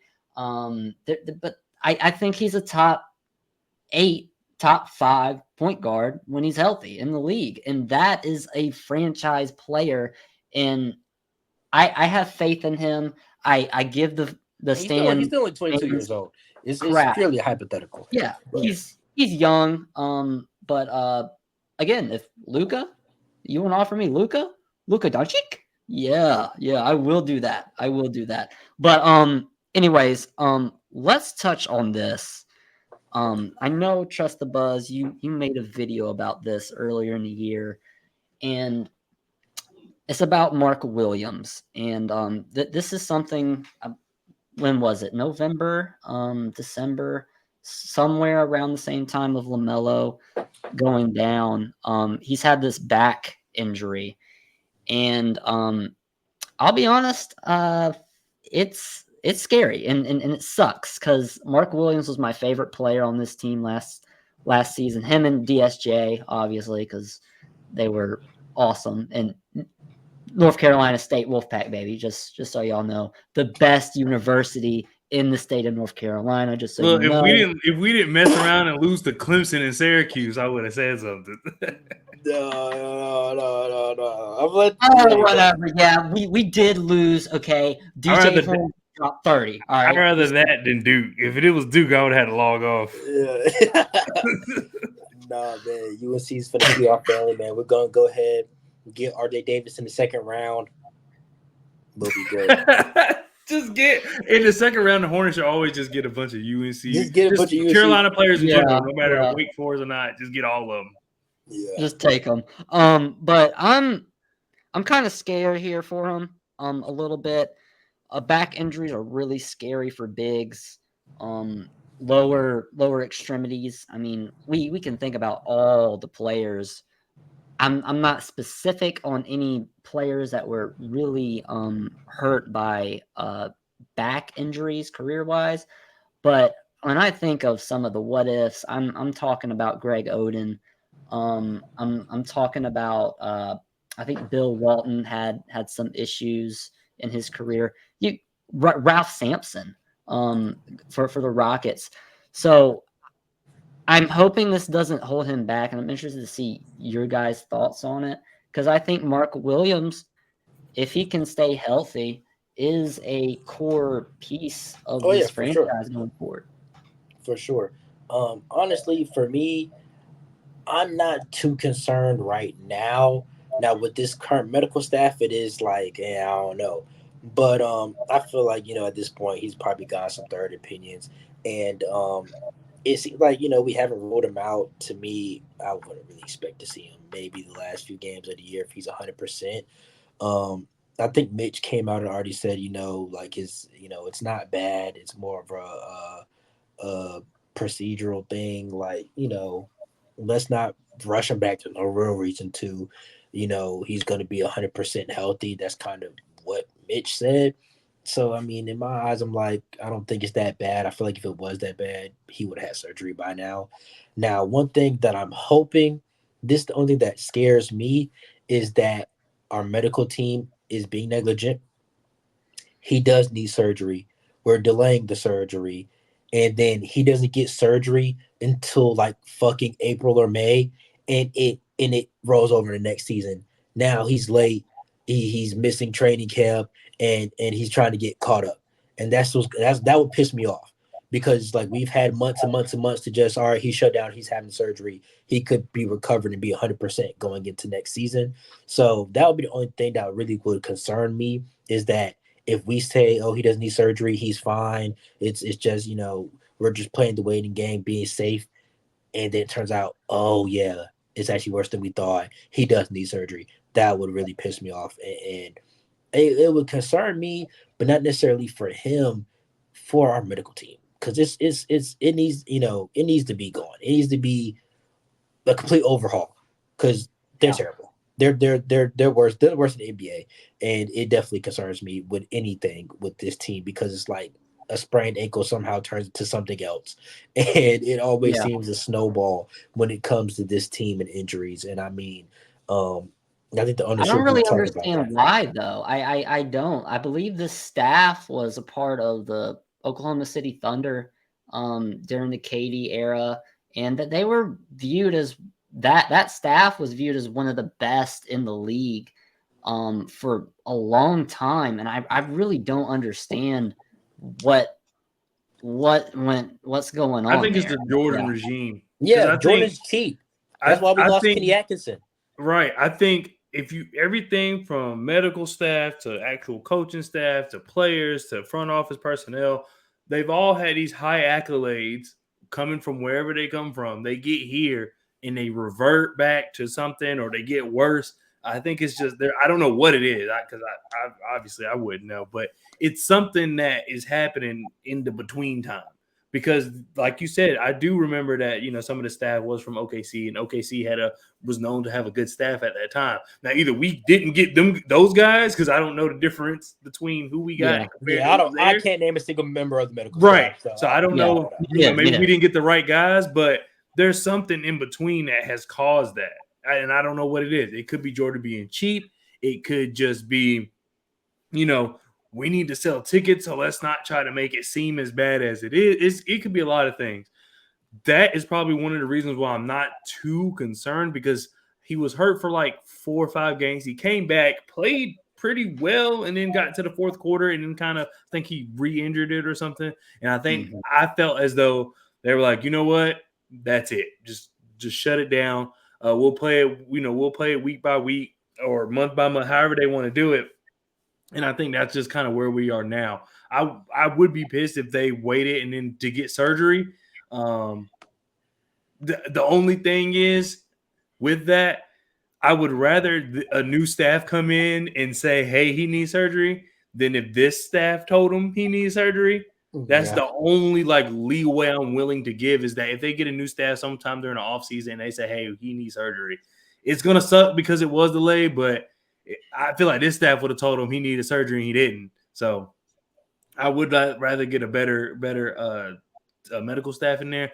But I'm just not too worried because I feel as though a lot of it was, hey, the team's falling apart. You came back. You kind of re-aggravated it. We just don't want that to happen again.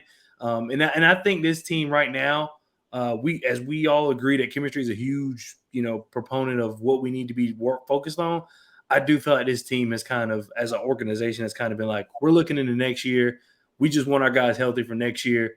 We'll see what that looks like because that's what we want to see. We want to see what it looks like. Everybody healthy. LaMelo's good enough to where I don't, we can kind of just drop him in.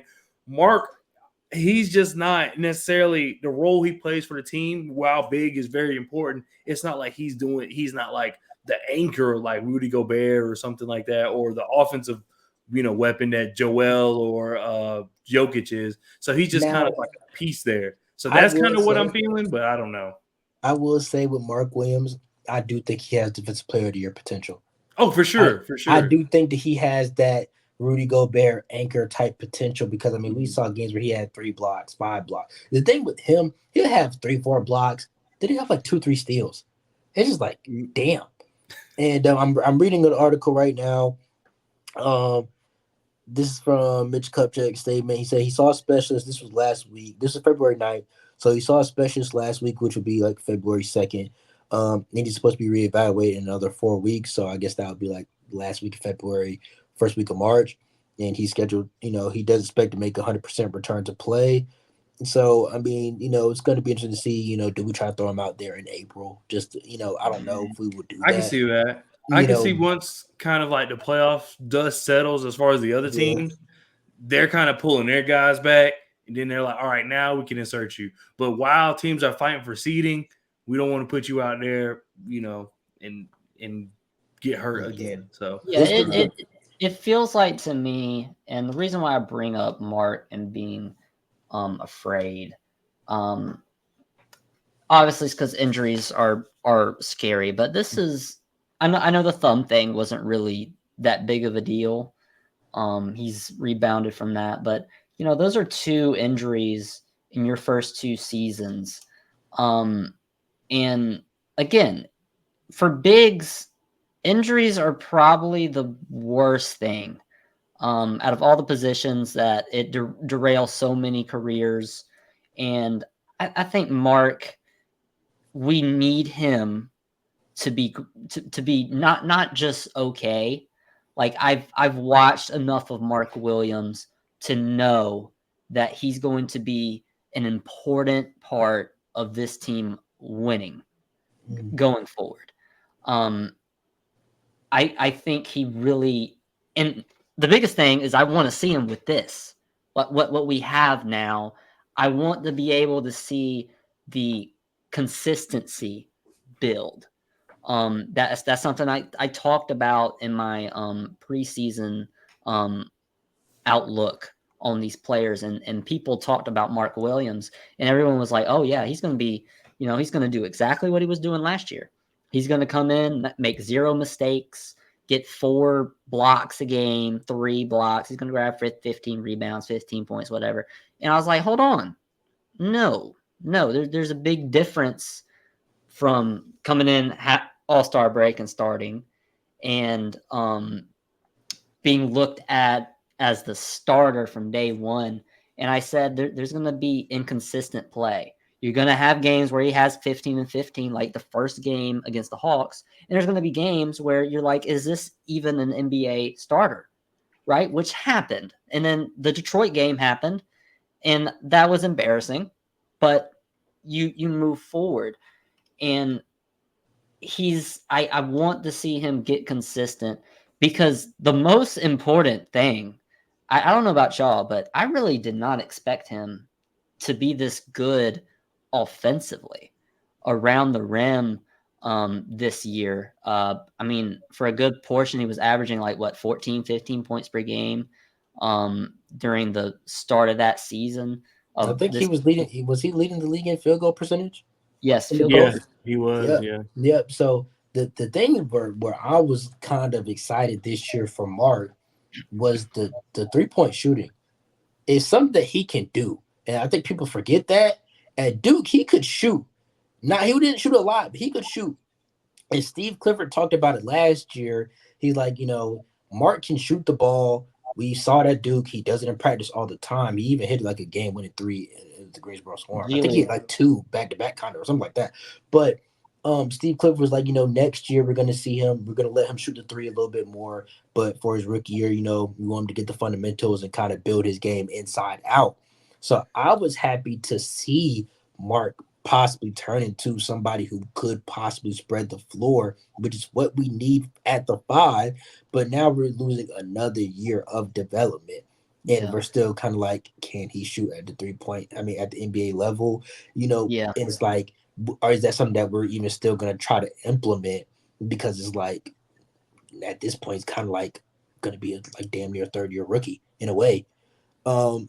That's so disappointing, man. That's the exactly. It's very disappointing. It's like with Nick Richards, you are who you are. We're not really too invested in trying to expand your game. But with Mark, he could shoot the ball. At Duke, he could shoot. I mean, I don't think it'll be 40%, but even just having a center who can shoot like 34, 35%, it's respectable enough to spread the floor. And I mean, imagine playing 5 out and you got guys on the wing that we have. I mean, Miles' highlights are gonna be back. That's what we need. I mean, so we really need that though, because if you look next year, you're not getting a sniper. You're getting James Najee coming in here, pretty raw prospect. He's not even playing over there. He's not even playing in Spain right now, which is what the hell. But whatever, Mitch. He's the same archetype of player, and this is my problem. Is when you look at the center position, it's the same player, and that's my problem. That was a point. Too many traditional centers. Is you have to have players who do different things, and my problem is I need Mark to start shooting threes. We're gonna need him to be able to shoot 32, 34, like something. Like I don't care. Just pull it up. I don't care if it's like 28. It can be something in there. It can be worked on. Yes. He was pulling mid ranges before he got hurt. I mean, it wasn't threes, but he would get like the long rebound. The center wouldn't come out to guard him. He would pop it. And he can shoot the ball. He was hitting them too. Even that, he can shoot the ball. You don't got to shoot a 3. Just pop out to that mid range and just put it in there. Just do the little 2K thing. I do it all the time on my game. My dude can't shoot the 3 ball. I got to put him inside the arc for him to be able to make it on Hall of Fame. But anyways, I digress. You guys want to move on or final? No, I'm good. I got things that we got 15. Well, that was 2 minutes ago. So we have till I guess it was 2 hours. 2 hours. Okay. All right. Yeah, I'm good. What's next? Roll through some couple things. Okay. I think we got 2 more. All right. This is kind of like the same thing we talked about a little bit earlier, but do you guys think this era right now will be a winning era in Charlotte? And if so, what do you think is a reasonable expectation for us to look into the future? Is this a team that could possibly win 1 round? Is this Eastern Conference type of duo, or do you think we can first NBA Finals in Charlotte Hornets history? Maybe. Darren, you want to go? I'll go first. You can go first. I've been going first. I'll go for this one so I can make people upset. Don't do it. I mean, it's really early, but I mean, I'll say this. I will be happy we make it to the second round. Give me that. We can worry about the rest later.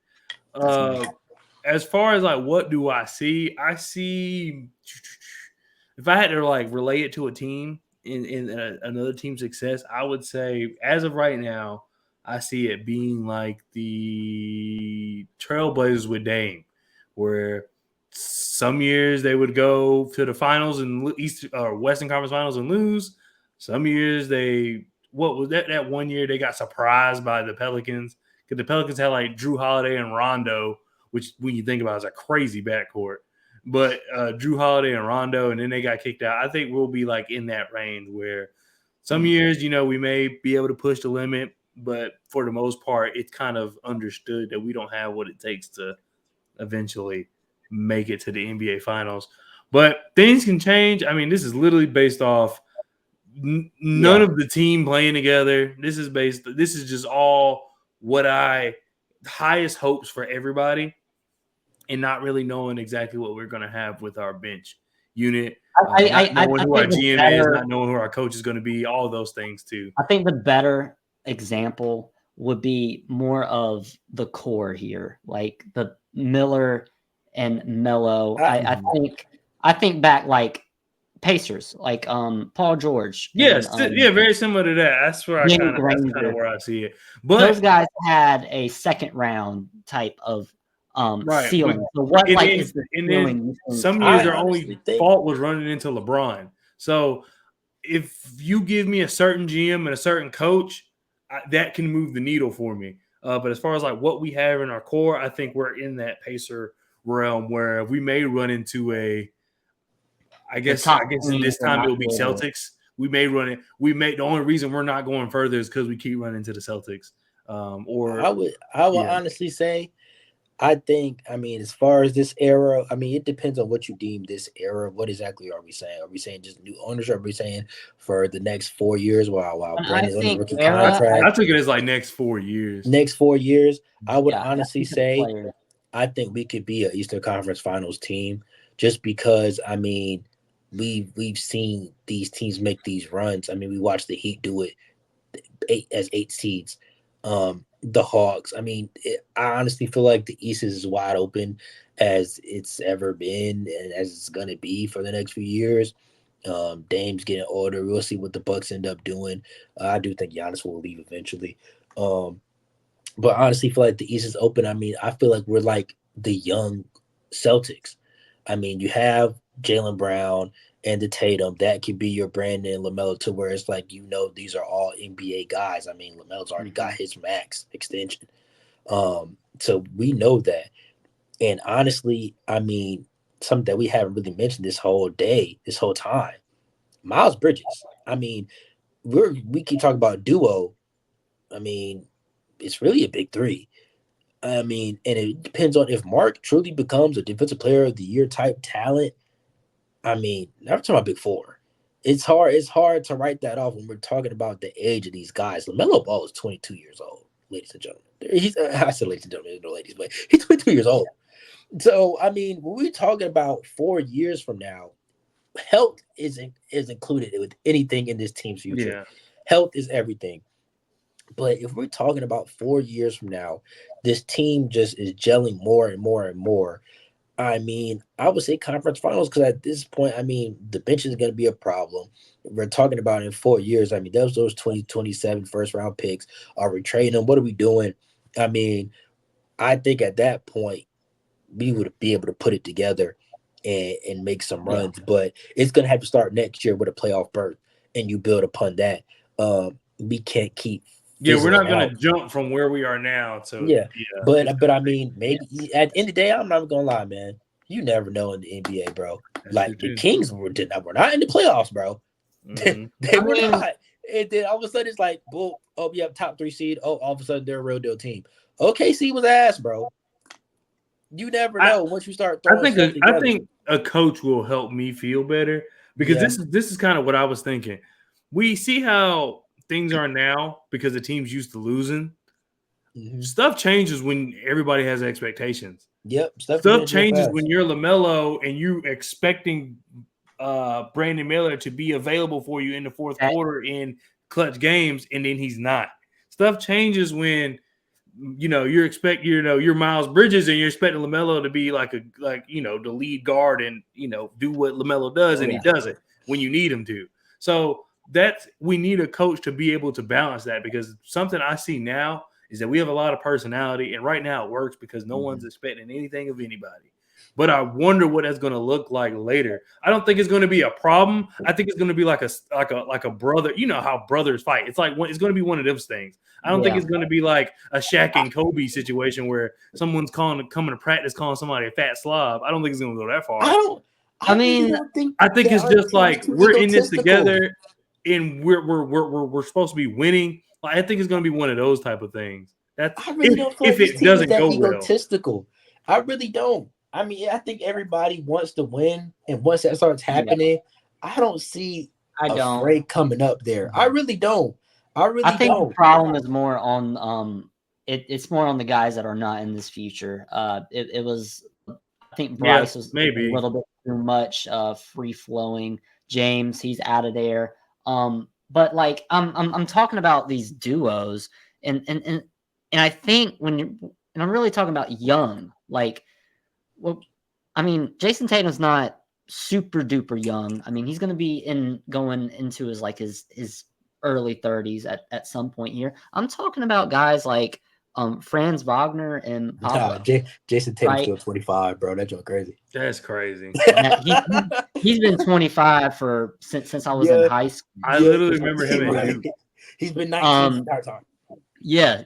I mean Pablo and Franz. I think I honestly think our duo has a potential to be better than that. Oh yeah, When hell I yeah. look at Scotty Barnes, I look at him, Scotty Barnes, and maybe he gets another guy. That's going to be more of the guys that Brandon Miller is going to be competing with. Because I don't think we're going to be doing anything until when we're really doing something. It's going to be like 26, 27. I think we're still a Yeah. couple years away. But we got 5 minutes here. Hopefully we can get through it. I want to get y'all's opinions on these new owners, man. And I'll start out real quick. It's really different. For me, going from Michael Jordan, who 2021 was really fun and he was really engaged that year. For reference, why I keep talking about it, because that was the year I really started watching Hornets like every single day. That was the start of it. But over the past few seasons, he's kind of he got away and he lost interest, and he's more interested in losing in NASCAR now. That's more of his thing.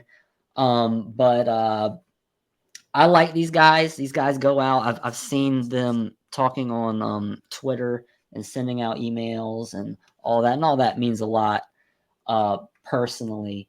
But with maybe it was all in just a ruse us, because ticket prices are going up.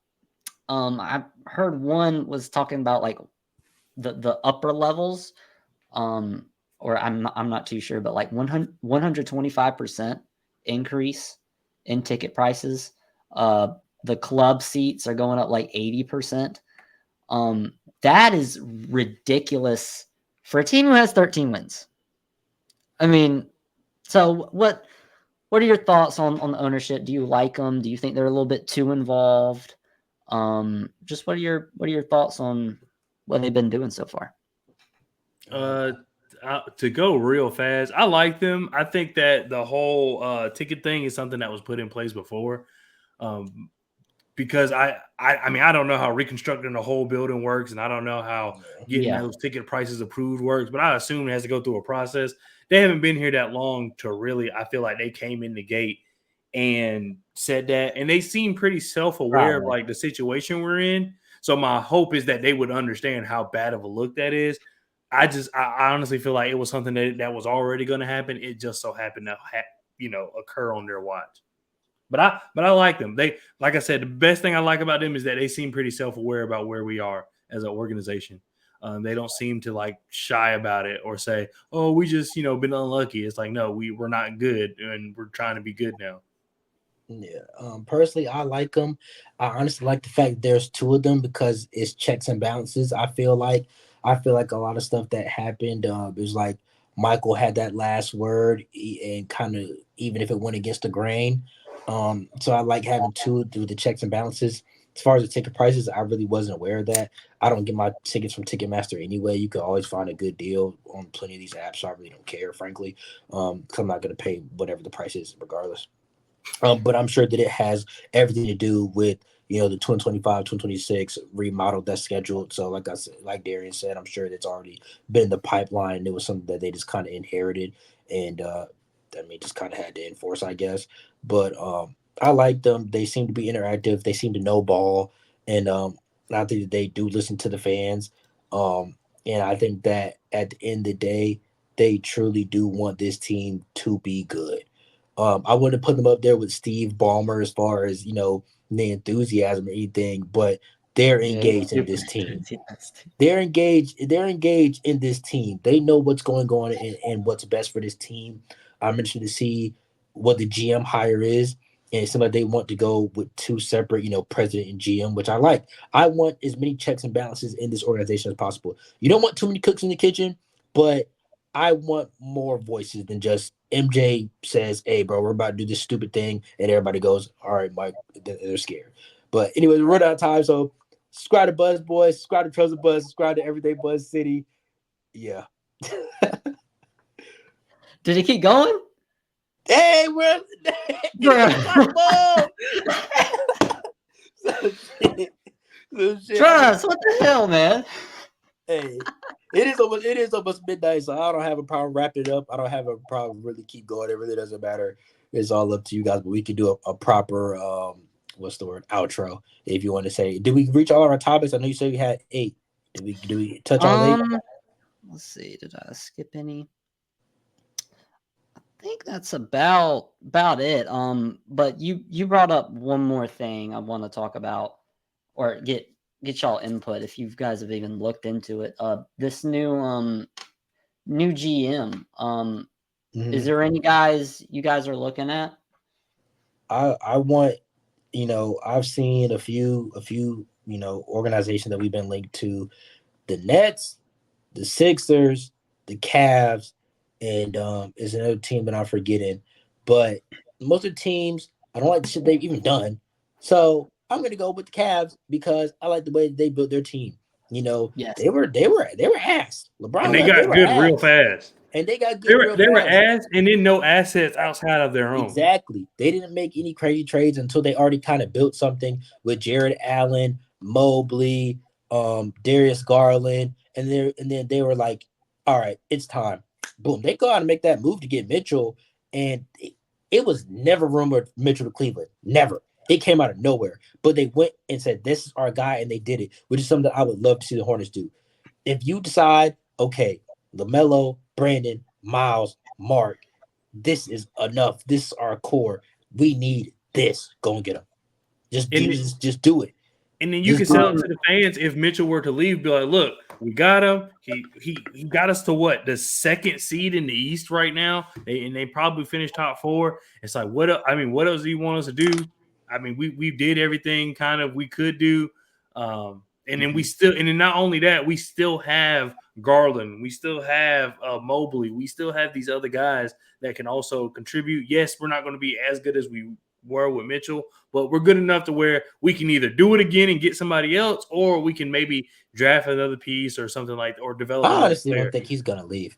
I don't It's think he's going to like leave it's so either. set in It stone that wouldn't he's make gone, sense. but I don't Yeah. see why. I don't get Yeah, it. it wouldn't make sense for him to leave. I mean, yeah, you can go to New York, but they will run you out of there as quick as they will embrace you if you don't do right. Yeah. So So, honestly, I would want the Cavs GM if he's available. yeah, But and my, I my would hella too. question is he, because if I remember Yeah, correctly, or the he's Pelicans. Yeah. not the actual GM. He's like he's part of I think he ran their G League, and he was executive of the year in the G League, I think last year or a year before. I'm not too positive, but I don't think he's like their actual GM. Isn't it Langford? Isn't he the Cavs guy? Let me see. I'm not even sure, bro. I'm trying Because to I look know over it. one GM. Let me see.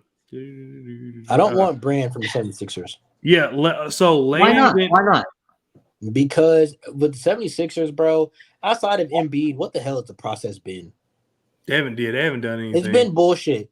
I mean, they threw money at Tobias Harris. I mean, that could basically be our Nick Batum. I mean, he's been better than Nick Batum and more consistent than Nick Batum, but he still hasn't been shit compared to the contract. I mean, look at what happened with Ben Simmons. Look at Markel Fultz. I mean, how many things did the Sixers get wrong? They got Embiid, and he became an MVP type of player to where it's like, okay, as long as he's on your team will always be something. But it's like, I mean, what has the process been? I don't really want Yeah. anybody from the 76ers out. I mean, they haven't shown anything. Yeah, they haven't done outside of anything. They just haven't they been using haven't them. developed anything and gotten any better. So I My wouldn't want thing them. with Elton though is He's taking I that think in the job. Also, he also did come out and say that like a few days ago. So yeah, but obviously hypothetical.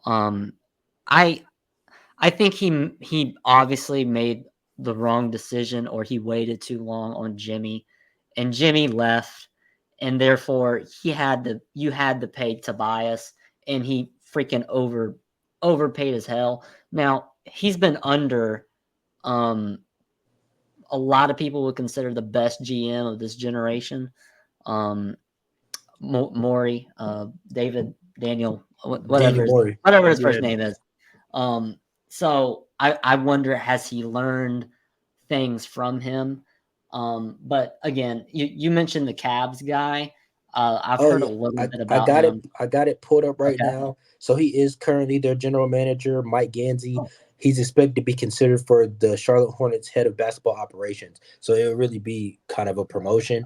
Um, okay, got it. so I so think what they're gonna do is either take the Cavs GM or the Pelicans GM, move them to head of basketball operations, and I still think they're gonna get that assistant GM from the Nets and make him the GM and do it that way. Which Yeah, to to I what you would like said, that. I'd like the Yeah. checks and balances of two smart people. They're not yeah, gonna allow nothing crazy to happen because while the Nets have made bad moves, they also I feel like has made some pretty good moves too. They just considering what they I think had, their owner gets in the way too. yeah, and For them. considering where the Nets were like after and then we're going back probably about a decade here, but like that KG Paul Pierce bullshit trade for them little It Worst ruined trade motherfuckers, of their all bro, future. time. it cooked them. That was So the they, worst trade of all time. yeah, so I they, think one of those picks turned into Tatum. Was Yeah. didn't yeah, so they managed to kind of build it back up piece by piece, and I mean managing to get a KD, get a Kyrie. Now, albeit Charlotte will never be a free agent destination like one of those, even if we are good and competitive. The same way as Cleveland, bro. You got to trade for motherfuckers. People ain't just going to willingly live in Cleveland, Ohio. Now we don't have bad weather or anything like that. But still, we know we are still going to be a small market, regardless if we're good or yeah. not.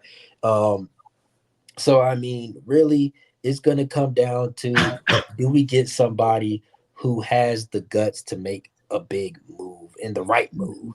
So The right move. That's yeah, the most that's important going to be thing. the biggest thing, no matter what we do. Okay.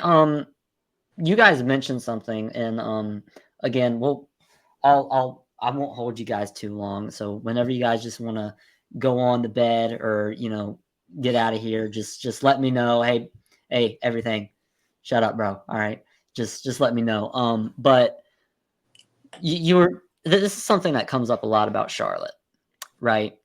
And I've been to Charlotte, and I love the city, and this is someone who's been to Miami, right? I've been to New York, I've been to Atlanta, Tampa, uh, Orlando, all these big cities.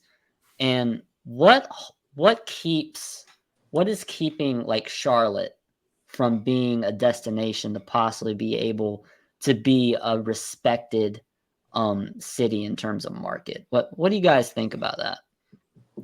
I Like what honest, that is? I What can they do? honestly, I mean, as somebody in North Carolina, born and raised, I live in Raleigh.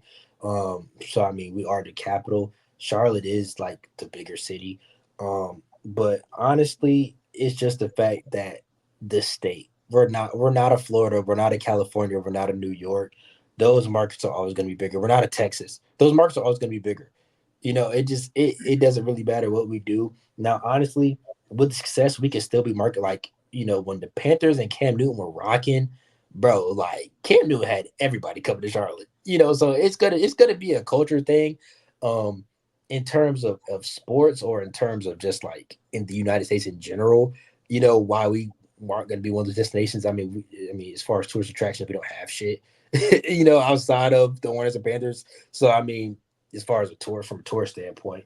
Um, but from an NBA thing, I think it's going to take a very long time of very consistent, long tenure success to change the narrative of, Charlotte is not the graveyard for NBA players or something like that. Like, Yes. nobody wanted to get sent to Sacramento, bro. That you get sent to Sacramento, your career is over, bro. You're being punished. Like so it's gonna take a long time, regardless of how we view the team, for it to be a general consensus around the NBA of it being a respected destination. It's gonna take years and years and years of I mean, winning. look at it. The Grizzlies have been good for a long time. It's not like they just get key free agents. Look at Yeah. Minnesota. Minnesota. I think that's the best representation because before this year, I mean, Minnesota was viewed as the worst franchise. I mean, they had the worst winning percentage, even worse than us. Right now, we have the worst in the entire league. So, I mean, we have I mean, literally, we are the worst franchise. I But I mean, feel like also sometimes other stuff outside of basketball dictates the market too. I mean, like Yeah. for example, Chicago, no one is going to the Bulls. I mean, what? Zach LaVine got traded there. DeMar DeRozan, I think, got traded. Or did DeMar DeRozan get traded there or he got signed there? I know. he's nine. I think he signed because I can't think of who the Spurs would have gotten. Yeah, Yeah. that's true. So he signed. But they were throwing a lot of money. Same with Lonzo. They threw Lonzo a lot of money. Everybody else they had to trade for. Yeah. So I mean, it's just And Chicago's that's still just the recently. market. Before then, it was nobody. It was Derrick Rose and all them. They were already After drafted. that. So really, it's going to be, it's just something that comes with a small market. And now, one thing that I can say about Mitch Kupchak, I feel like he harped on that too much. Like, oh, we're a small market, we can't do shit. Like he brought that up. He would bring it up sometimes. Like, we're Charlotte. We got to build. That was literally the reason he didn't do anything. Yeah, and I That's understand. literally. You do have to build through the draft and stuff like that. But at the same time, that's why I've talked about the Cavs. They're like, yo, we get nobody's coming. I don't give a fuck. You're coming here. We're trading for you. You can't do nothing about it. It doesn't matter. Like, bro, once you put the trade in, unless they have no trade clause, they're going to be on your team, bro. So it's just like, Yeah. I mean, that's pretty much why I say we need somebody who's going to be able to have the guts to make the big right move if that's where we are, where it's like that could move the needle. Because as far as Charlotte, it is a great city. I live in Raleigh. I think Yeah. Raleigh is one of the top 5 growing cities in the country. It's They're getting trying to put a baseball team there. Yeah, really? The MLB? Yeah. Well, it's in the little, I don't know, it's not a hat, but it's in the list. Shit. The AAA. We got the fucking Mudcats or whatever. Well, they're trying to put like the a Durham Bulls and shit. MLB team there, but it's like they're trying to decide between Nashville, Memphis, Raleigh, somewhere else. Yeah, Hey, Buzz Boys. So I mean, yes, sir. So you probably know where I'm at. I'm in New Bern. It used to be the capital of North Carolina. It's nearby. It's like 30 minutes from Greenville. Okay. I heard of New Bern for the first time, not heard about it, but like I think I drove through it or something. Pepsi, the Pepsi brand. We made that. Okay. Yeah. We did that. All right. That is our calling card. All right. That is the most important thing in this trash town. All right. I will live on that. I will die on that hill. Pepsi forever. But anyways, I've been to Raleigh, and why are you the capital? Like, why are you the capital of our great? Because Sir Walter Raleigh, he just was that guy. He mattered. I don't know. Tell you So this. I mean, it dates back to the 1800s and shit. Like you don't see like capitals change often. Like it just is what it is. But no, I'll tell you this, man. It's Charlotte, I love NC State. I bleed red, literally. All right, but I will never, ever move to Raleigh, North Carolina. There's nothing. There's nothing. You tripping? I like Raleigh. No, Raleigh is nice to live in. It's safe. My mom lives there. That's the I market. go there all the time. Yeah. The market is nice. Downtown is growing, and for Raleigh, it's the RDU. We have top colleges. We have the top doctor schools and STEM and all that stuff. So Research Triangle Park. So we have stuff like that for jobs and stuff. For like Google's coming here, Apple headquarters are coming here. So it's really stuff like that. That's the way we're growing on the 9 to 5 side of things, as far as adult life, come live here and start your family and safe home, sweet home, Raleigh, North Carolina. But Charlotte is the capital as far as, if you talk to a New Yorker and you start to talk to them about North Carolina, they're going to bring up Charlotte because that's all they know. Yeah. So, I mean, in my eyes, Charlotte's the capital. I mean, I don't ride around Raleigh and be like, yo, this is the best thing that North Carolina has to offer. We don't even got fucking Carowinds. We don't got shit. Yeah, because I honestly think what it was and why I have so much, I despise Raleigh. And Despise is crazy. yes, That is yes, yes. Despise is crazy. Because listen, when I was a kid, right? And it's always a crazy story. That's the reason why you have horrible memories of a place, right? So I'm with my mom, okay, and I took time off to be away from my dad or whatever because she said, John, I have a huge surprise. This is your birthday, right? I'm like, oh my god, I'm like 5. I'm 5 years old. All right, so I don't know where we're going. I'm like, oh, we're going to like Busch Gardens, or we're about to have fun or something. You know where this woman takes me, man? She takes me. Fair? Was it a fair? No. It couldn't. No way. She takes Hurricanes me game. to the National Bird Museum in Raleigh, North Carolina, and she's like, surprise! And forever, I will not like Raleigh. There's That's some internal PTSD, man. We don't have anything to do with that, man. Man, it is awful. But try living in Atlanta. That is awful. How? Why? It's terrible. Traffic is the worst. For someone who lives there, it's terrible. It's the most. You live in Atlanta? It's the worst thing ever, bro. I thought you lived in South Carolina. No, I wouldn't. Nah. I swear, I did not know you lived in Atlanta. I could have swore you lived in South Carolina this whole time. It is terrible. It is terrible here. Charlotte? Traffic is. Yeah, I can't even remember the last time I've been to like driving in Charlotte for multiple days at a time. I've been in there like a day, 2 days, but like 3-4 days, I don't know. But Atlanta, it's terrible. Traffic 24/7. It doesn't matter when.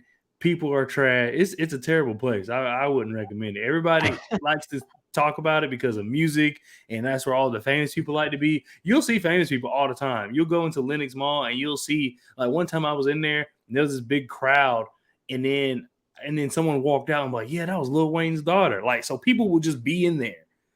But it's just not worth it, man. It's not worth it. No, I definitely have heard Atlanta's traffic is trash. And even when you think about Atlanta, they're not a free destination. That thing is just really, when it comes down to the South, man, like the markets when it comes to the United States is always going to be New York, LA, Miami, Texas. And Texas, I mean, they don't really get as much free agents as you would think, considering the fact that they don't have income tax. I was just about to say, yeah, the taxes. So, I mean, really, it's just them big markets are always going to be New York and California. That's what the NBA is always going to. And the Knicks struggled until Brunson came. They struggled with getting people for years. So it's a lot of stuff that goes into it. It's just it's all politics, man. Yeah, I mean, that's really, you can't really even, I don't even know how you make it better because, like I said, the Grizzlies, they've been good basically since they've been in Memphis. Of course, they've had down years, but they've been pretty solid since they've been to Memphis. And I don't remember the last time they signed like a really big free agent. It's going to take another. When does the TV? There's another TV deal coming, right? Yeah, it's going to take stuff like that. It's going to take another 2016 type year where whoever has that money at that time could possibly like reset the NBA in a little way. When does it sound? I mean, that's coming. Like we're talking about. It should be. It should be because I know that's why like the whole Bali stuff got blown up. Yeah, like we're talking about like 2025, right? Like it's coming. The TV deals this year, because that's why Adam Silver was so crazy about the All-Star game. I'll probably cut a lot of this, like so don't worry. But I'm just loving the conversation. What are you guys' thoughts on the All-Star break? Let's try it. I like the 3-point contest. The Everything 3-point else. contest was cool. The Sabrina thing That was was cool. cool. I Kenny love that. Smith. That Kenny was so Smith was fun. apparently being a menace. I was watching the alternate broadcast with I believe Draymond and Chuck. So I missed like Oh the no, whole Kenny Kenny was Smith going crazy. menace Kenny thing. was losing his mind, bro. Yeah, He was. yeah. So he was probably belligerently drunk or something. I missed that. But the dunk contest, man. Now because it hit my parlay, hey, it is what it is. Carly Towns was shooting twos. His foot was on the line. He hit my parlay. Jaylen Brown doing disgusting dunks. It was all rigged. He hit my parlay. So it's like, hey, bro, as far as the money goes, I'll take the money, but it was disgusting. I think it was clearly rigged dunk contest because there are no big names in dunk contest. So You it see was that like, yeah, Jaylen Brown dunk, make bro? make Jaylen Brown get past the first round. It was on the objective. You could not have the finals be two G Leaguers. Adam Silver would have been Bro. disgusted with that. Jacob Toppin should have made it. So it was clearly rigged for Jaylen Brown. It was disgusting. But I think the problem with All-Star Weekend is players think they're too cool for almost anything now. All That's these all it players' is. egos are inflated. They have too much money. They feel like they're too cool that they can't do what their predecessors did. Michael Jordan played the Michael Jordan was in the dunk contest. Why do you feel like you can't do it?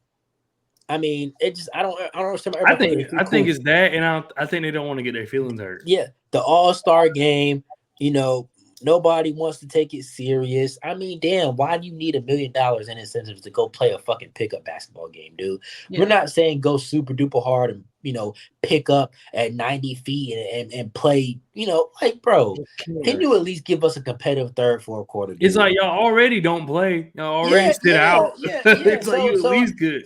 And it's just like it's becoming just a problem with the NBA in general. Where I mean, you have players talking about some 65 games. That's too much, bro. What? I mean, you had motherfuckers like John Stockton who missed like 18 games his entire career in 22 years. Like, bro, you don't got to play 82. I'm not expecting that in today's day and age. What is the problem with you playing 70, 75 games, bro? What's the problem? Baseball plays crazy numbers. Hockey plays 82, and they're way more physical. Like, it's just, bro, They're everybody's too encouraged cool. to be this. Everybody's too cool. That's the problem right now. Do That you is think the there's problem. any fix? I mean, Any you solution? can fix it, but it's gonna have to come the same way with them trying to make the regular season, stay engaged. There has to be some type of postseason, rewards, incentives. That's why I mean, it baseball has to to me come. has the best All-Star. It has to come I down to seeding. heard that I saw a rumor, and of course rumors are just rumors, but I heard there might be like something you could do where the winner gets home court. position in That's what they do in baseball. Yeah. Yeah. Mm-hmm. Yeah. I think that's an idea, but I think it's ridiculous, bro. It's insane that you have to really incentivize incentivize it like that. Just play basketball, dude. Just Yeah, go because out this is there. the thing. I feel like back in the day, players took that as I rarely get to play Allen Iverson, let's say. So I'm going to show up. And not everybody's able to see when the 76ers are playing the Seattle Supersonics or the 76ers are playing, So this is my time to on national stage to show up AI. And we would get, even if neither one of them playing defense, they're both were dropping buckets back and forth. We don't even get that. At least because we got that more in the Rising Star Challenge with Jaden Ivey and Ben Mathurin that we got in the All-Star That was game. crazy. Neither one of them were really playing that great of a defense, but they were going at each other offensively. At least going at each other right. But now we can't, like, LeBron different. He's literally been doing this for 20 years. But like other guys, it's like I would want to see you go back. I want to see Jason Tatum and I don't even can't think of Luka go back and forth for three. Give me 3-4 possessions, then y'all can sit down. Or I want to see Ant go against Jaylen Brown for 3-4 possessions. And I mean that's the problem. I mean you got Ant coming out. Yeah, I'm gonna play all left-handed and trolling from the very fucking beginning. He played like 3 minutes too. He had his ass down. Yeah. Tyrese Maxey. If you ever see this, you are a terrorist and you owe me money. Tyrese Maxey in that second half, bro, he stole. So, bro, he cost me like $120 bro. Bro, he literally refused to shoot. He refused to score. Yeah, he wasn't. Yeah, He had the alley-oop, bro, landed with that bitch, and came back out and threw the ball out to Jalen Brunson. And he did that like every possession. He refused to score. Dude, who do you think you are that you feel like you're too cool for the All-Star game? Currently, Towns going crazy. Dame Lillard going crazy. Why did you feel like you? Why did you do that, bro? Like, fuck Tyrese Maxey. But and it's really Doc Rivers' fault because he benched him the whole third quarter. And maybe him getting benched the whole third quarter was like made him like say fuck the All-Star game. But like, he was mad at him. It's He your was mad first about time playing an All-Star game. You don't even care. you should be That's going the problem. crazy. You know, You're the like, one. That's why the East won because they had so many Exactly. young players. They were like, we about to go crazy. Yeah, and I mean, Tyrese literally scored 10 points in one quarter and then stopped caring. Yeah, I don't know. I don't know why he did that to me. So yeah, that's the only thing I have to say. Tyrese Maxey, you are a terrorist, and I don't want to see you ever make the All-Star ever again in your life. Outside of that, man, I got the All-Star game off my chest. I don't care, but it's sad you got to incentivize it like that. I think an interesting one that I'd like to see is that a couple players been talking about that 1v1 competition. I do want to see. I think that's something that King of the Court. fun. King of the Court could definitely be a great. And ability. another thing is, but the I players think have to try. Yeah. If it should only be the players that want to do it. Like if you want to do it, but I feel like Tatum, he would like to do it. Ant, he'd like to do it. I think the 3-point contest, something I need to see.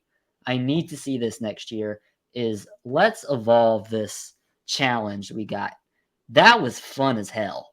Yeah, I like that. I would love the tiebreakers to see, or Curry, Sabrina. What you talking about? Sabrina. I would love to see Sabrina and Caitlin Clark versus Dame Dollar and Steph Curry in like a team 3-point contest. I think that would be really, really fun to see because I don't know if y'all catch any Caitlin Clark. She can hoop. She a hooper. Jesus. We might need to draft her, man. Screw Holland. Screw Sarr. Screw Williams. Hey, she can. Hey, anybody that can pull out that court. Hey, look, I'll take you on the Hornets. Come here, Queen. Come here. Pull up some threes for me. Yeah, but they do need to do something. I mean, I'm all for players. I'm all for anybody getting their money. I don't think that they should get paid. You already get paid for making it. What I think the NBA should do is look. If you're not playing, don't worry about it. You're not coming. Don't worry. We'll get somebody who wants to come. Treat it like the NFL Pro Bowl. Like, you know what I'm saying, bro? If you don't want to play, don't try to play. Stay home, whatever. Fine. We'll get somebody else. And that's where it's like it's enough young players in the NBA who want to be there. Like, bro, Trae Young sitting there getting snubbed. Bro, just let him play. He wants to go out there and freaking play, you know. And I think a part of it, the fan vote is definitely going to have to be diminished, bro, because half the votes get freaking wasted on stupid shit. But it's the players too, bro. The players, they'll troll too. The players troll with their votes too, bro. Like, why did the Nationals have 3 votes, bro? Who did that, dude? Who's responsible? Like every single year, bro, they'll vote for some random bum. Remember that 1 year Zaza Pachulia technically made it. Yeah, Zaza had to step in and was like, no, bro. Like, come on, bro. They need to fix the voting. Man, remember, that just reminded me when JT Thor got cooked by Thanasis, bro. Did you cringe in your seat? Did you like? By that point, I had turned the game off. Yeah, I turned the game off before that because we were down like 40 something. So I didn't see that. And the new guys were on the way, and I was like, you know what? Yeah, I was like, bro, this doesn't matter. You know, like it's over. And I swear to God, I was like, oh my God. I saw it, and it was on this TV.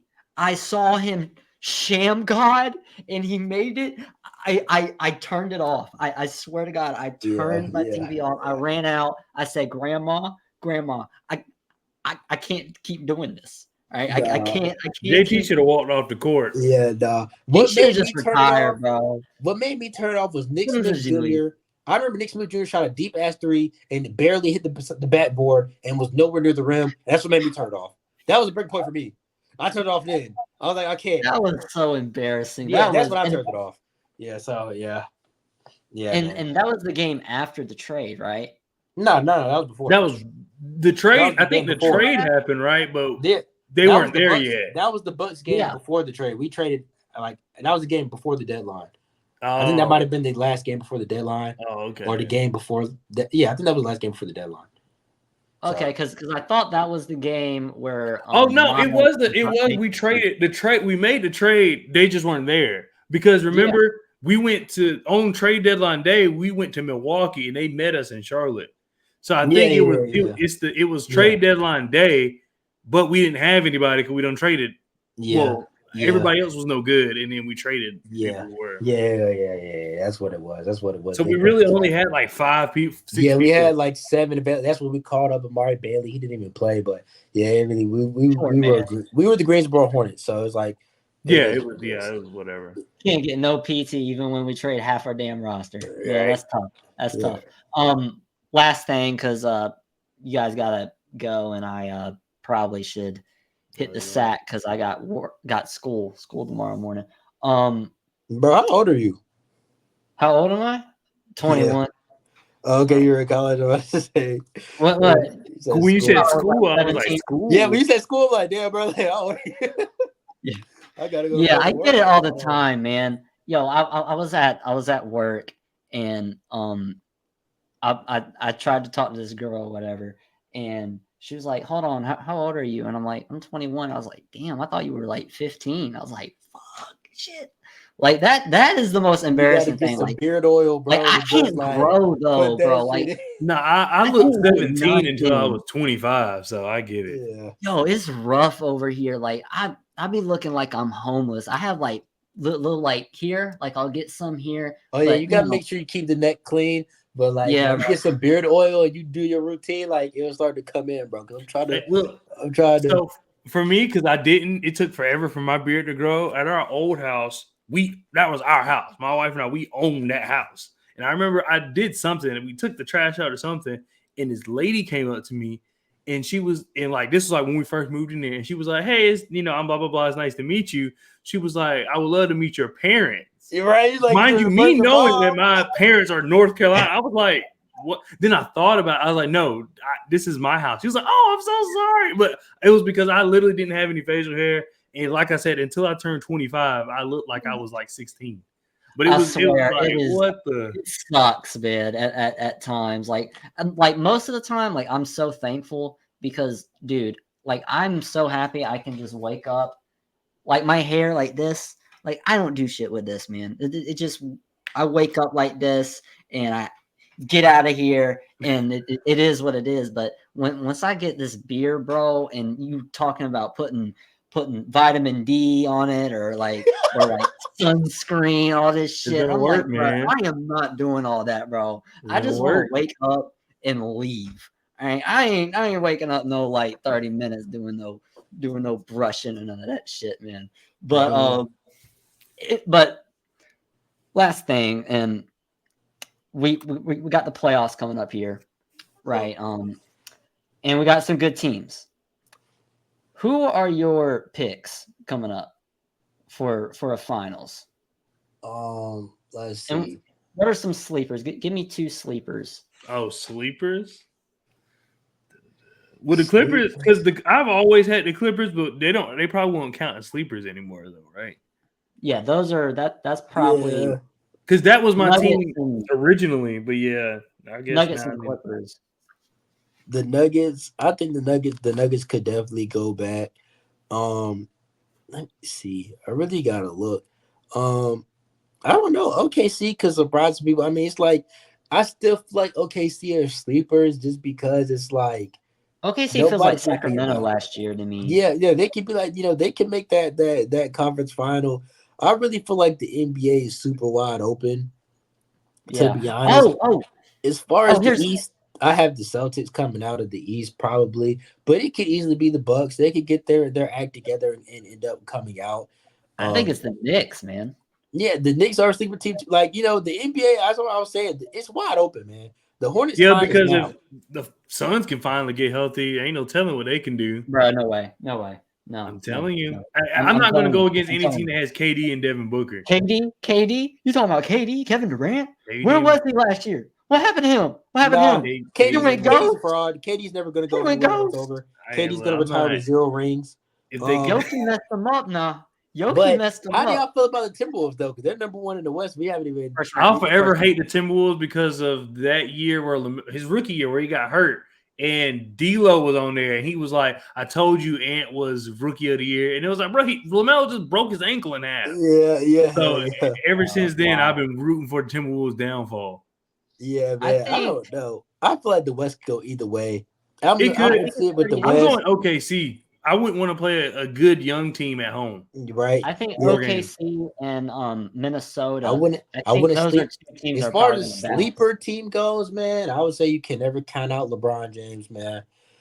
So as far as sleeper team, they're the 9th seed. So if we're talking about sleeper, I mean, sleeper, he would do it. You know what I'm saying? I would have to say, you never know what can happen when it comes down to LeBron James and Anthony Davis. Just fades on and over the sunshine, sunlight. No, sunset. You give him a team. He's the Tom Brady of this, where as soon as you bet against him, You're right. The thing is, it's so wide open.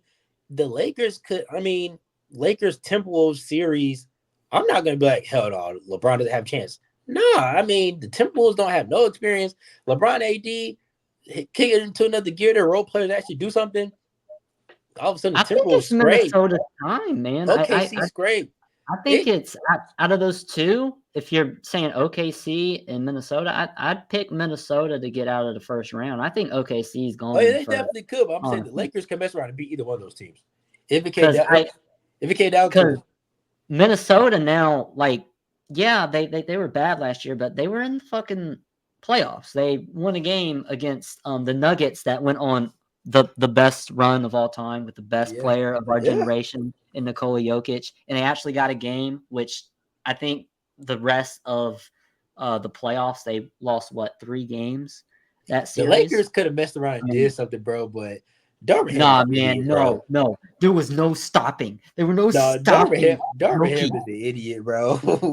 But them games were so close, bro. Like Jokic just started making crazy threes. Bro, like, I gotta tell y'all this, bro. Look, I've watched since 2009.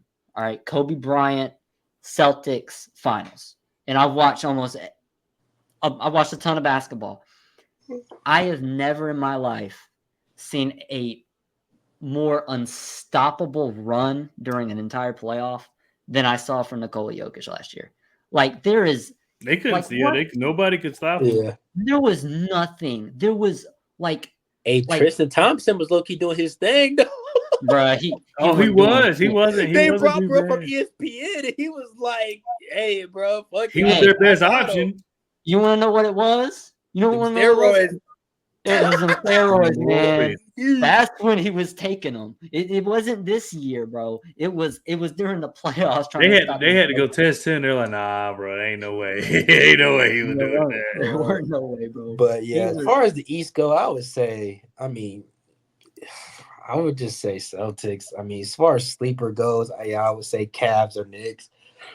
When it comes to Bucks out, but we're still talking about like top 4 seeds. So it's like really we say sleeper, like I don't really know what that could constitute. I don't think the 76ers have a chance. I think they're never gonna do shit. Pacers, no. Really? You don't think Joel healthy? Because I think that team, healthy Joel, is better than last year for sure. I just don't think Joel is ever going to be healthy. I think because even last year, I think he was missing games in the playoffs. Yeah, I think the 76ers are always just going to be a Mickey Mouse team. When it comes down to Joel Embiid, he's going to do his regular season shit. Then I think they're just going to be second round exits at best. I haven't seen it, and it's like as time goes on. Stuff like that doesn't get better.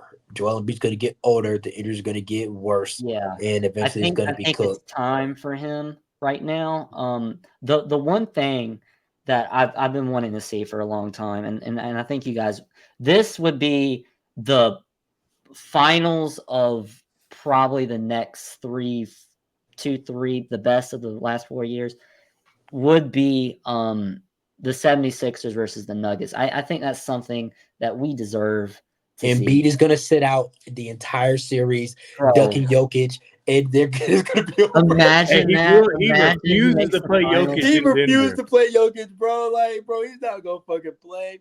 But The Joel only is time he'll play 29, Jokic is though. if they go to Philly, but he will not play Jokic in Right. Denver. Joel is only Oh, 29 though, but he turns did you guys 30. hear about Luca and Joker? I heard Did you that. guys Yeah, hear he that? was like, if he gets pissed off in Dallas, he can come here. Yeah, It's over. It'd be over. Oh yeah, no, it'll be over for sure. It'll be over. Well, for sure. hopefully that's in 2027 when we have a pick. So Yeah, they had their pick, but the only thing about that is that they both barely give a fuck about basketball. So after like 3 years, they'll be like, "All right, let's go retire and freaking ride horses or some shit," and it wouldn't go on for too long. The crazy part is in that 3 years, the 3 years they have together, they either will they will win it every year or win 2 of the 3. Yeah, they will go by crazy. accident. But yeah, Joel turns 30 next month, man. So it's like, as far as their window, man, like I think they got a few more years to try to do something. But I mean, it's Tyrese Maxey and Joel Embiid right now. That doesn't say, championship team. I mean, they're a good team, but I just think they need that real third star. Tobias Harris is just Tobias And then they Harris, got bro. Buddy Hield. Yeah. I mean, yeah. So it's just, I mean, I just don't think that team's ever going to have enough to get over the hump while Joel Embiid is still in his prime. Because what is a 34-year-old Joel Embiid cook? I think that team reminds me a lot of remember the 76ers in the Raptors and Sixers series. That was a team, if it wasn't for Kawhi Bryant out here just turning into Kobe in late game situations that year. That's a team that goes to the finals that year. I mean, I forget who they played in the Eastern Conference Finals, but I mean they got the shooting. They have, I think Tyrese is better at the point. Buddy Hield, he's gonna elevate their shooting. Kelly Oubre, Harris, Joel, but it's all about health with them. But if I had to choose, if I had to tell you what my pick would be, oh God, because I don't trust Boston, man. I just don't. It's just Nuggets repeat, man. I think it's the Nuggets and the Knicks winning 5. Fuck it. Nuggets aren't beating the Knicks. Hell no, I ain't gonna lie to them. You don't trust them? No, you don't have no. I can see them making it that far. I don't see them beating Jokic. I think they don't have an answer for Jokic. I think the Knicks are going to be a team, bro, where they get to that like Eastern Conference Finals, and the stage is too big, bro, and they get cooked and they sell. And I mean, it would still be monumental just for them to make it to the Eastern Conference Finals because they ain't done shit in a long ass time. But yeah, I mean, yeah, that's another thing. I would probably just go out on a limb and just say Nuggets repeat. I would probably just say Nuggets Celtics. I would say Nuggets Celtics. That's my prediction, to be honest. Nuggets Celtics and Nuggets in 6 or something like that. Man, if honestly, I'd like to see the Clippers and the Celtics. That'd be a better matchup. I just don't think James Harden is ever going to get back to that stage, man. Yeah, bro. I lost all faith in him last playoffs, like because he had a good year, and then when they needed him, like weren't they up like 3-2? They were up 3-2 in that series, and he had 2 goose eggs, and in that last game, both of them dudes quit. Yeah, he's sold, man. But I'm not gonna lie to you, man. I'm cooked. Yeah, go to bed, bro. All right, appreciate it. If you guys want to do it another time, you have my contacts. Love spending time with y'all. Appreciate it.